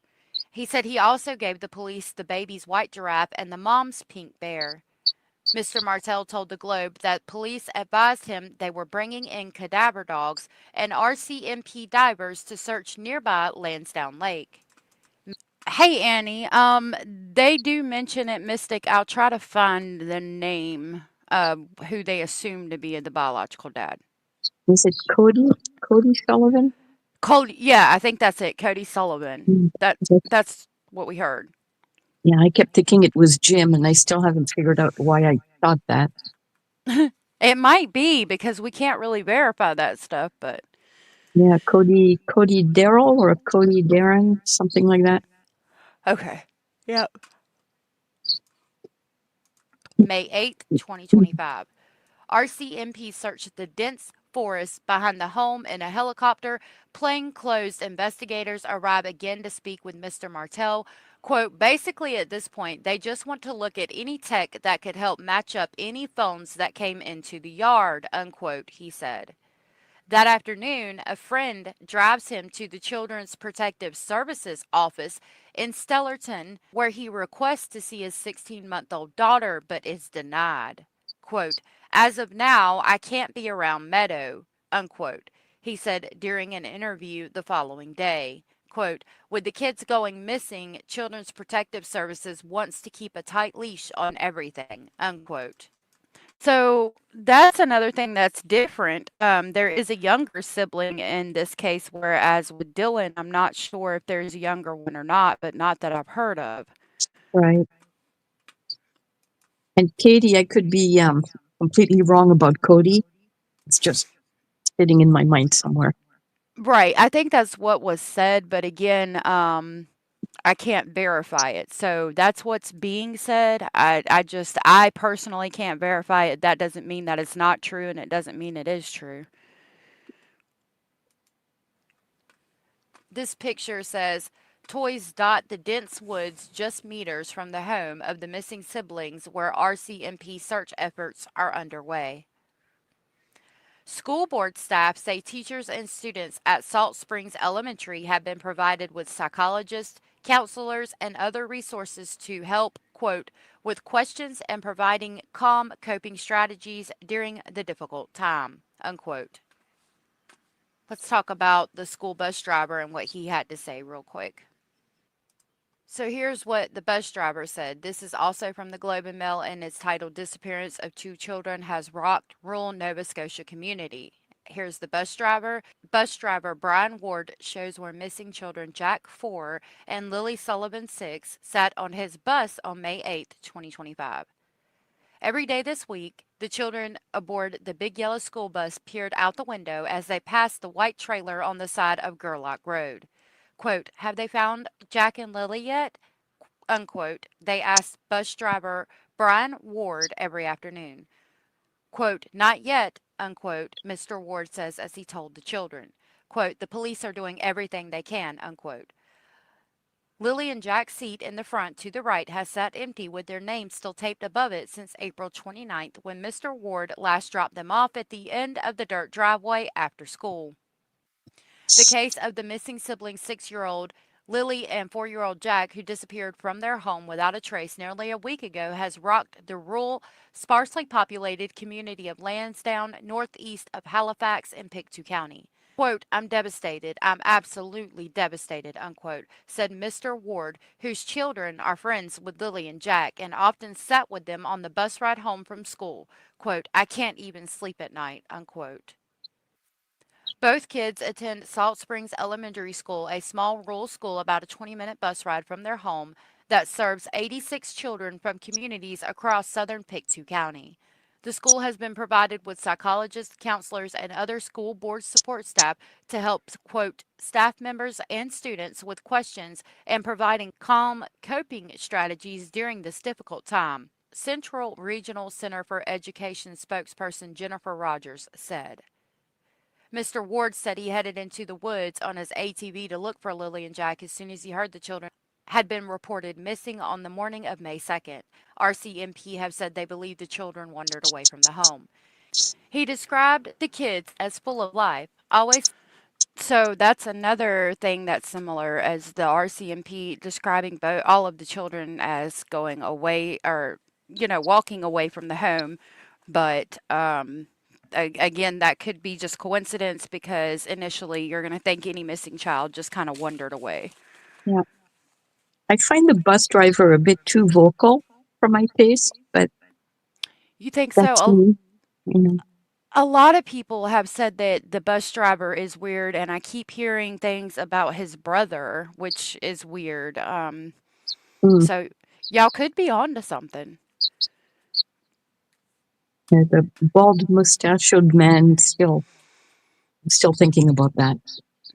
Yeah, so in the dispatch audio that I have, at the end of it, they reference that there is a bald man with a mustache that looks to be about in his 50s in a Honda CRV sitting at a closed down park up the road. And so they try to ask the police that are there to look into it. And I think it was, they didn't think anything of it, but I'm not sure. But it is in the dispatch audio. I wonder what the bus driver's brother looks like and what is he driving. Me too. It's interesting. Yeah, he was cleared, but okay. The one driving the vehicle was cleared, but from what I understand, but I don't know, it's still suspicious to me. So he was cleared, but was he walking in the area as well as driving in the area? So he was, I think the dispatch audio said there was a person parked at a closed down park driving a black Honda CRV, and they gave that description. They said to get the license plate or check it later, mark it down so if they needed the information later, they could get it. And then there's two people walking, but they determined they were just fishing in the area or something. I mean, I don't know. There and could he? I mean, I've seen where people. I mean, just even looking at video of people crossing the border, they customize vehicles to be able to fit drugs in them and things. I mean, maybe it's a far reach to think a vehicle could be customized to hide a child, but it's possible. Oh, it's possible. A van or a truck, Mm-hmm. a big semi-trailer. Who knows? Yeah. They say a black Honda CRV on the dispatch audio, but maybe it was a car. I'm not sure. Yeah, I'm not talking about Lilly and Jack. I'm just talking in general. You can. Oh, right. Right. Smiling and laughing. Lilly would let out these high-pitched squeals, he said. Quote, I'd get after her all the time. Lilly, you can't be doing that, unquote. He also described her as a bit of a drama queen. Quote, if she had a sore foot, she'd say her foot was broken, unquote, he said with a laugh. Jack sometimes fell asleep on the way home from school, but more often than not, he was chatty. Quote, he'd say, "Bus driver, hey, bus driver," Mr. Ward recalled, unquote. Quote, if he was trying to talk to you and he couldn't get your attention, the little bugger would take his boot off and throw it at you. Jack is famous for throwing his boots at me, unquote. Inside the family's trailer, paintings and awards hang in the small, well worn kitchen. And one piece of art, Lily says her mom makes cupcakes and plays with toys and watches movies. Quote, "I love my mom," unquote, she wrote neatly in pencil. There's also a red painting by Jack of an insect. Family members have said he loves to dig for worms and would turn over pieces of wood to look for bugs. Let's go back and look at the end of the first article we started reading, and then we will talk about rumors and speculation. And I talk about the party and rumors and speculation. May 9th, 2025. Lily and Jack have been missing for more than a week. Mr. Martell says he's been exceedingly cooperative with investigators. Quote, "I gave them everything from my phone. I asked for a lie detector test and drug test. I am the only one trying to move this forward and give any information that I have," unquote. He adds that police are looking at the wireless router in the home to see who is connected to the internet and at what times. A large RCMP truck is in the area. Mr. Martell says RCMP scoured Lansdowne Lake from above by helicopter and also went into the lake but found nothing. And here he holds a picture of them up. Under the photograph, it reads, "Daniel Martell holds photographs of his stepchildren, Lily and Jack." Mr. Martell says he has cooperated with police throughout the investigation. Okay, now we're going to talk about some rumors and speculation. I'm going to share some screenshots with you that I have. Now, this is rumors and speculation, and I explained to you why I can't verify it. You can choose to believe it, you can choose not to believe it. I don't know, I can't verify it, so therefore I can't say that it's true necessarily. So I have to classify it as rumors and speculation, but it is going to talk about where the baby is and the party. This was made, I think it was made like a week ago or 2 weeks ago. I've got another video out that's more updated, but I was trying to kind of stay with this one this time because it gives the most information about when they first went missing, and that's kind of what we were doing, comparing it to Dylan's story. I know a couple of you had asked about Baby Meadow and the party, so I'll play part of this before we close out for the day so you can kind of see. I will say about, well, I'll play this and then tell you what I'm going to say. And I will tell you what I think about them as I read them to you. Okay, this one was shared on Facebook and it is by anonymous participant and it reads, April Van Snick. The mother has already been drug tested and removed from the home. RCMP and Department of Community Services and Child Protective Services strongly recommended that she leave the dwelling. Drug paraphernalia was located inside the home along with one of the vehicles. I cannot speak on who owned the vehicle or what exactly was found, but I can confirm that drug paraphernalia was located at the residence. The mother and baby were removed to a secure location away from this property. Now, my issue is, number one, how would you know that? That could be my neighbor next door just saying something on Facebook. How would somebody on the outside of this situation know that the mother's been drug tested and removed from the home? Number two, if the Department of Social Services and Child Protective Services strongly recommend that she leave the dwelling and it's not safe for the child, they would take the child. However, we just read in the verified news source that the Child Protective Services won't let Mr. Martell see Baby Meadow. Now that's what I was going to say. I didn't realize that it was said in the article. So, I don't know who has Baby Meadow. I'm assuming Child Protective Services does, especially since he says they want to keep a tight leash on everything. I call it CPS. Do they call it Department of Community Services and Child Protective Services? So yeah, CPS, but I don't know if it's called. Is it called that up there? Yeah, I think so. Sorry, I'm not Okay. sure about that one. Or CAS. Interesting. Huh. I don't know. I mean, and that could debunk it right there. Let me look it up. Has it that Baby Meadow is with her mother on the reservation. Maybe they do have Baby Meadow. Maybe she doesn't have Baby Meadow. I don't know. That's all that I know about this. I think that if there was an issue, that the child would have been removed from both parents. And I also think if there was drug paraphernalia, somebody would have a charge for that. Maybe not necessarily now because they're trying to find the children and that's what's most important, but maybe down the road there will be. Okay, so this says RCMP and the Department of Community Services and Child Protective Services. Okay, that's what that comment says from an anonymous person on Facebook. And I said, what is Child Protective Services called in Nova Scotia? And it's called Children and Family Services Act. And that is definitely not what the anonymous participant comment says. So that tells me that that could definitely be just some old bullshit. Excuse my Good French. work. That's not French. Thank you. But that's good, yeah. Yeah. Who said that? I think it was Blue Jay. Hey, Shauna. Good to see you. Oh, Mike. Thank you, Mike. So, yeah, that debunks that. Hey, Shauna. Pardon me. I don't know. We shall see.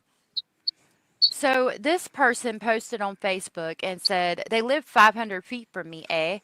I didn't even know kids lived there at all. I thought it was a drug house. There's always cars there, and it's so odd to me, but I can't remember clearly if it was Wednesday or Thursday. But there were so many cars there on that particular day that the driveway was full, and a car was even parked on the side of the main road. It was like 2 p.m. at the latest. I remember driving past, judging them, thinking how they were probably in there sharing a crack pipe or whatever, lol, and then boom, Friday, this all comes out. Now, the first issue I had was that they said they live 500 feet from me. And I had a Canadian on my panel that is a very good friend of mine. And I asked her about that. I said, why did they say feet instead of meters or yards? And she now this it's a map that shows the closest neighbor is a 6 minute walk, or 450 yards or something to that effect.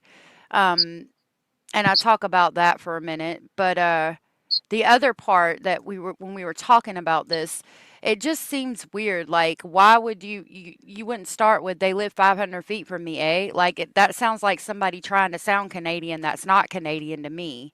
Yeah. Like, yeah, and would you start I mean, it's too trying to make it look like you're something you're not. They live 500 feet from me, A, like, oh, let me make sure to throw in that A that Canadians do so it looks legit. That's what that says to me. Yeah. Because, no. But it could be true. I don't know. That's about the party. I don't know anything about that. That talks about the brother a little bit. I can play that. Now, I can't verify it, but that's just the birthday video and then the scratch that we've talked about a lot. Not the birthday video. I'm not going to play that one today because I'm sure everybody has seen it to Kingdom Come. They've heard it, probably. Yeah. I'll skip that and we'll go to the scratch. Poor Lily, you're not making fun of her. Oh, no. We're not making fun of Lily at all. It's just, she's loud and she screams, and if you have headphones on, it's not the best. Yeah. Okay, hold on. Well, this should be. People have pointed out this picture of the stepdad with this scratch under his eye. I don't find it suspicious considering that he has been running in the woods and probably getting slapped in the face with tree branches and things like that. And if we look at this photo of his hand holding the phone, we can see that there are also thorns all in his hands. So I honestly think that that scratch is just from running through the woods looking for the children. Another issue that some people have pointed out is Mr. Daniel Martel's brother. This is his brother, Ralph, and he does have some charges. In 2023, he was charged with assault with a weapon, assault, and 11 counts of failure to comply with conditions of release order. I do, however, feel like it's unrelated. It's nothing against children. maybe he got in an argument with a girlfriend or something to that effect. That's really none of our business. I did want to put this out here because it has been found and we're talking about speculations that are going on in the case. Now, if we look at the guy on the quad, he looks completely different from this guy. Down a dark alley, good to see you, said CAS, Child and Family Services, CFS, Child and Family Services, both the same. Yeah. Also have a different service for Aboriginal families. It's all the same. Okay. Yeah, this guy looks older than the quad guy. He does. Yeah, the guy that's laid back on the quad, looking all chill and relaxed. I don't think it's the same person at all. No, I don't think so either. Hey, Ryan. And I'm sure y'all seen that. If you need me to pull that picture up, let me know. The last rumor that I know of right now has to do with the mother. I do know that she did, in fact, delete her Facebook page. There is a rumor that she did reactivate it long enough to put that she was single and then delete it again. I don't have any way to verify this, so I don't know. I'm going to leave that one up in the air. So we are going to close out with an interview from the stepfather and what the mother had to say. There's only one interview from her. This interview is from the Canadian Press and it's from 5 days ago. I know they took their boots. That's pink boots for Lily, blue boots for Jack with dinosaurs on them. Lily had her backpack with white, and it was white, with strawberries on it. I imagine now if they're in the woods that it'd be probably brown, but I don't see them carrying their backpack. The fact that she's missing with her backpack too makes me again think, like I've said before, I think she walked down to the end of the driveway, gonna try to get on the bus, but you know the bus had already passed and stuff. Yeah, yeah. People were saying he's suspicious because he said, "Oh, it would be brown now, her backpack." But to me, I think he's just trying to make people think, like, don't expect to see a white spot in the forest. Keep looking for something. Right, yeah, because yeah, exactly. It would be covered in dirt by then. I didn't find that suspicious either. And yeah, I think he's just trying to get the information out that like, hey, yeah, like you said, don't look for a clean book bag. It would be dirty by this point. Yeah, I used to. I had suspicions about him in the beginning, but the more I see him, every time I see his interviews, I feel more and more that he doesn't know. Me too. Me too. Yep. He's very emotional. The Yeah. mother's not. No, and he keeps trying. He's like Dylan's dad. Mm-hmm. Yep. And they're not his kids, too, so Nope. he He's doesn't have to do all this. right. Yep, he's stepdad, and he's very much. I mean, even at the end of the article we read, he talks about how he feels like he's the only one out there searching. Yeah. I don't see him keeping a pull-up on for that long after it got soaked from the very first day. We only found the 2 boot tracks outside of the house. Whereabouts? Right beside the house, probably 10 feet away from the backyard. In the backyard, okay. Nothing new, other than the helicopters are still in the air, and they had dogs. They took around the dogs today, and as of last night, they had 8 more drones going on with infrared.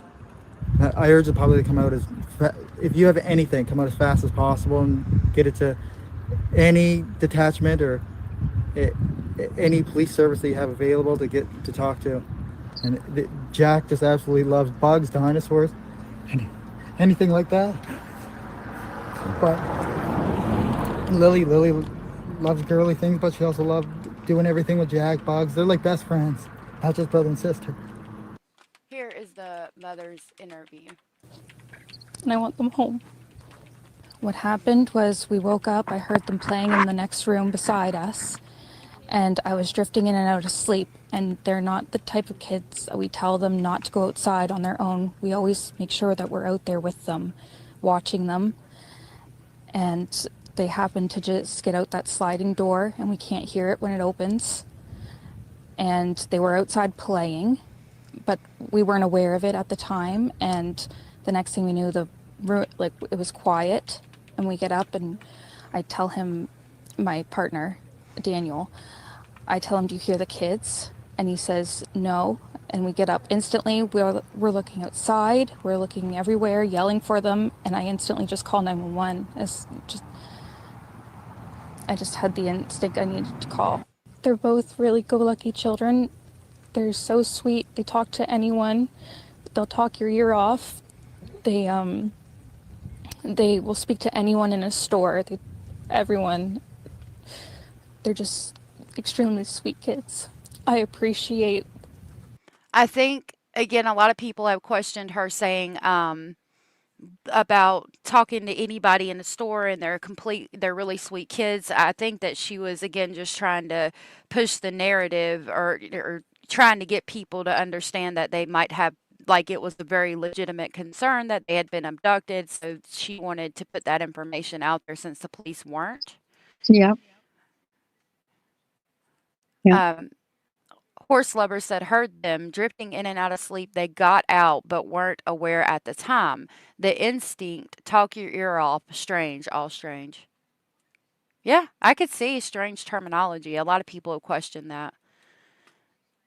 I think it was Tom who asked about stepfathers being involved. And I said, statistically, how often are stepfathers involved with missing children? And then I wrote nefariously. And they said, it says statistically, stepfathers are involved in missing children cases, but specific data on their involvement is not widely available. NCMEC provides comprehensive case data and publications related to missing children. A study on father involvement in the United States from 2006 to 2010 measured how often fathers participated in activities with their children, but did not specifically focus on stepfathers. The rate of children who were missing to their parent or caretaker significantly declined from 9.2 per 1,000 in 1999 to 6.3 per 1,000 in 2013, indicating a reduction in missing cases. But that's all I have. That's good information. That is. It is doing more so of like how often are fathers involved with children, I think. And I was trying to get it to understand I meant nefariously, but Right. that's about all we have. No party has ever been significantly proven that I know of. The day, it was a progressive day, so I think that's like a work day. That Wednesday was, but they were out of school. Yeah, right, Tom. Yeah. Thank you, surface searchers. That was her third stutter that had to do with water. I haven't noticed that, but that's interesting. Yeah. We're gonna see. The huge search effort going on right now. But she did just there. I paused it at the right spot. She did You say did. surf. PTA day. Yes, Alice, thank you. She tells Daniel, you hear the kids. I bet she tells Daniel a lot. Yes, it's significant, the word she uses. Yeah. We've Mind you, been when you're pushing. speaking, Sorry, love. Go ahead. When you're speaking publicly, it's hard. I mean, I find myself saying things here that I don't normally say.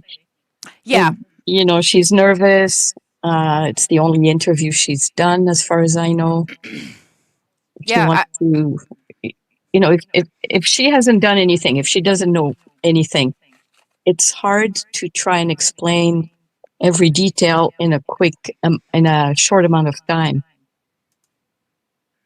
Yeah. Yep.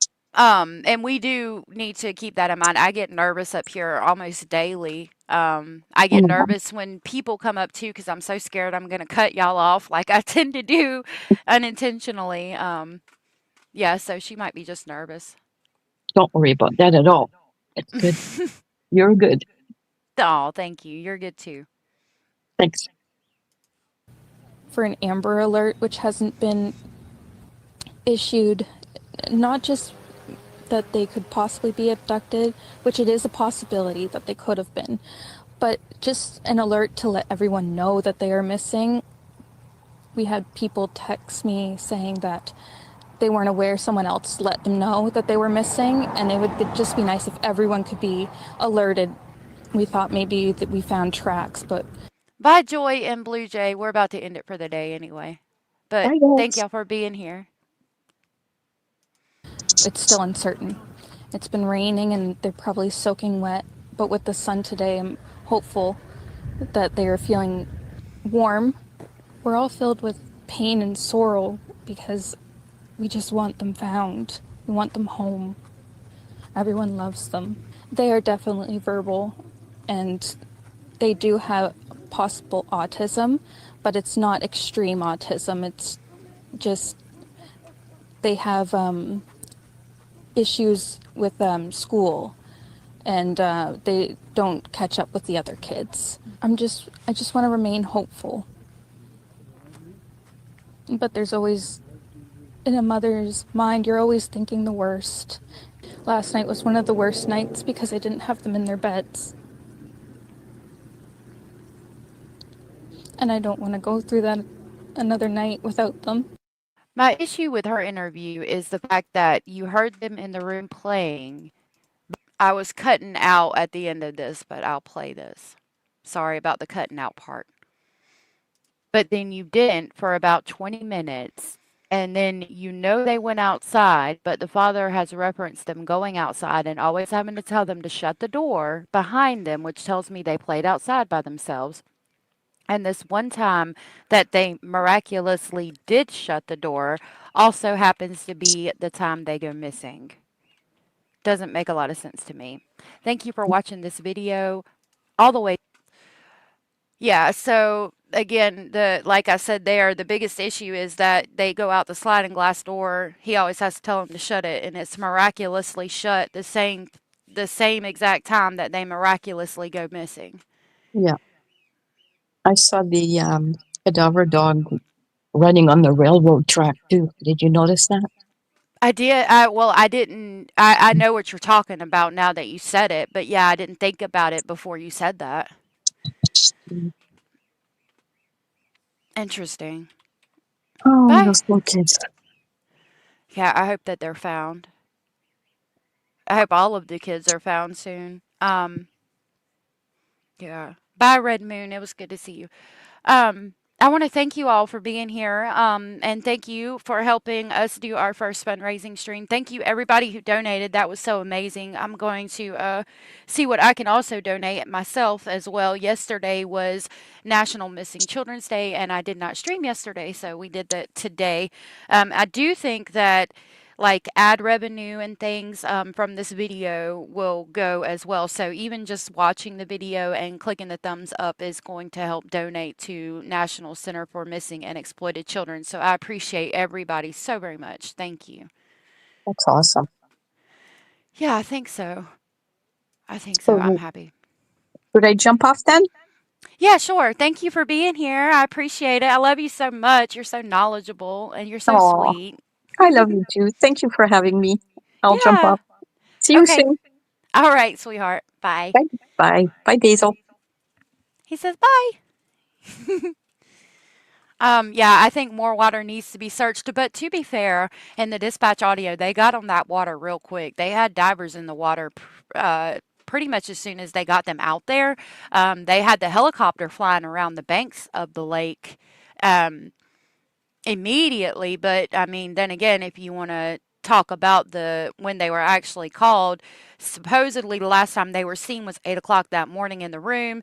911 is called between 9:40 9:50 a.m. They get there around 10, and the last time anyone outside of the house saw them was Tuesday afternoon. So what could have happened in a possible 2 to 3 day span is questionable. I do know they got trail cam going all the way back to before the last day they were seen at school, which tells me they think somebody might have been lurking in the woods and watching to grab them, especially considering that they went all the way back to a time period when they knew the kids were alive and had been in school. It was a couple of days before the last day they were seen by somebody else, as far as the trail cam goes. Yay. Oh, I like y'all being here. Thank y'all for being here. Yeah, I love our speculating family and our mods. I know that a lot of people say it, but I really do have the best mods on YouTube. I love our mods. I don't know, Alice. They haven't released if they found anything on the cameras yet, and I don't know if they will. You you do that, Mystic. I might get on Google Earth later too. Yeah, I haven't heard anything else about the trail cams other than they finally went around and did grab them from the neighbors. I think it was this past weekend or about a week ago or so, maybe 8 or 9 days, between 7 and 9 days ago. All right, y'all. Well, I hope that y'all enjoy your Memorial Day, having time off and spending it with the family. And I appreciate you guys watching and doing this fundraiser with me. This was the first one I've done. I'm super excited about it. So thank you guys so much. And this video is set up so that like anybody that watches it from here until I guess forever, for as long as my channel's up, the ad revenue will get donated to Nick Mick, which is awesome, I think. I love you all so very much. If nobody has told you you are important, you are special, you are enough, and you are loved. I did see that a couple of people had ordered some stuff, some stuff from the store, and I have to like. It lets me do like thank you messages, but it says I have to like install apps to do it to like record a message. So I wanted to tell you guys thank you to those of you who did buy stuff from the store. That was really so awesome and so sweet of you, and I'm going to work on that. I didn't want you to think I had forgot you. I just haven't figured out how to do the thank you message. So thank you guys for that. You guys are amazing. You guys are so sweet. You guys are the best on YouTube. Seriously. I love y'all so much. And I hope y'all have a wonderful day. All right, y'all. I will see y'all tomorrow. Bye.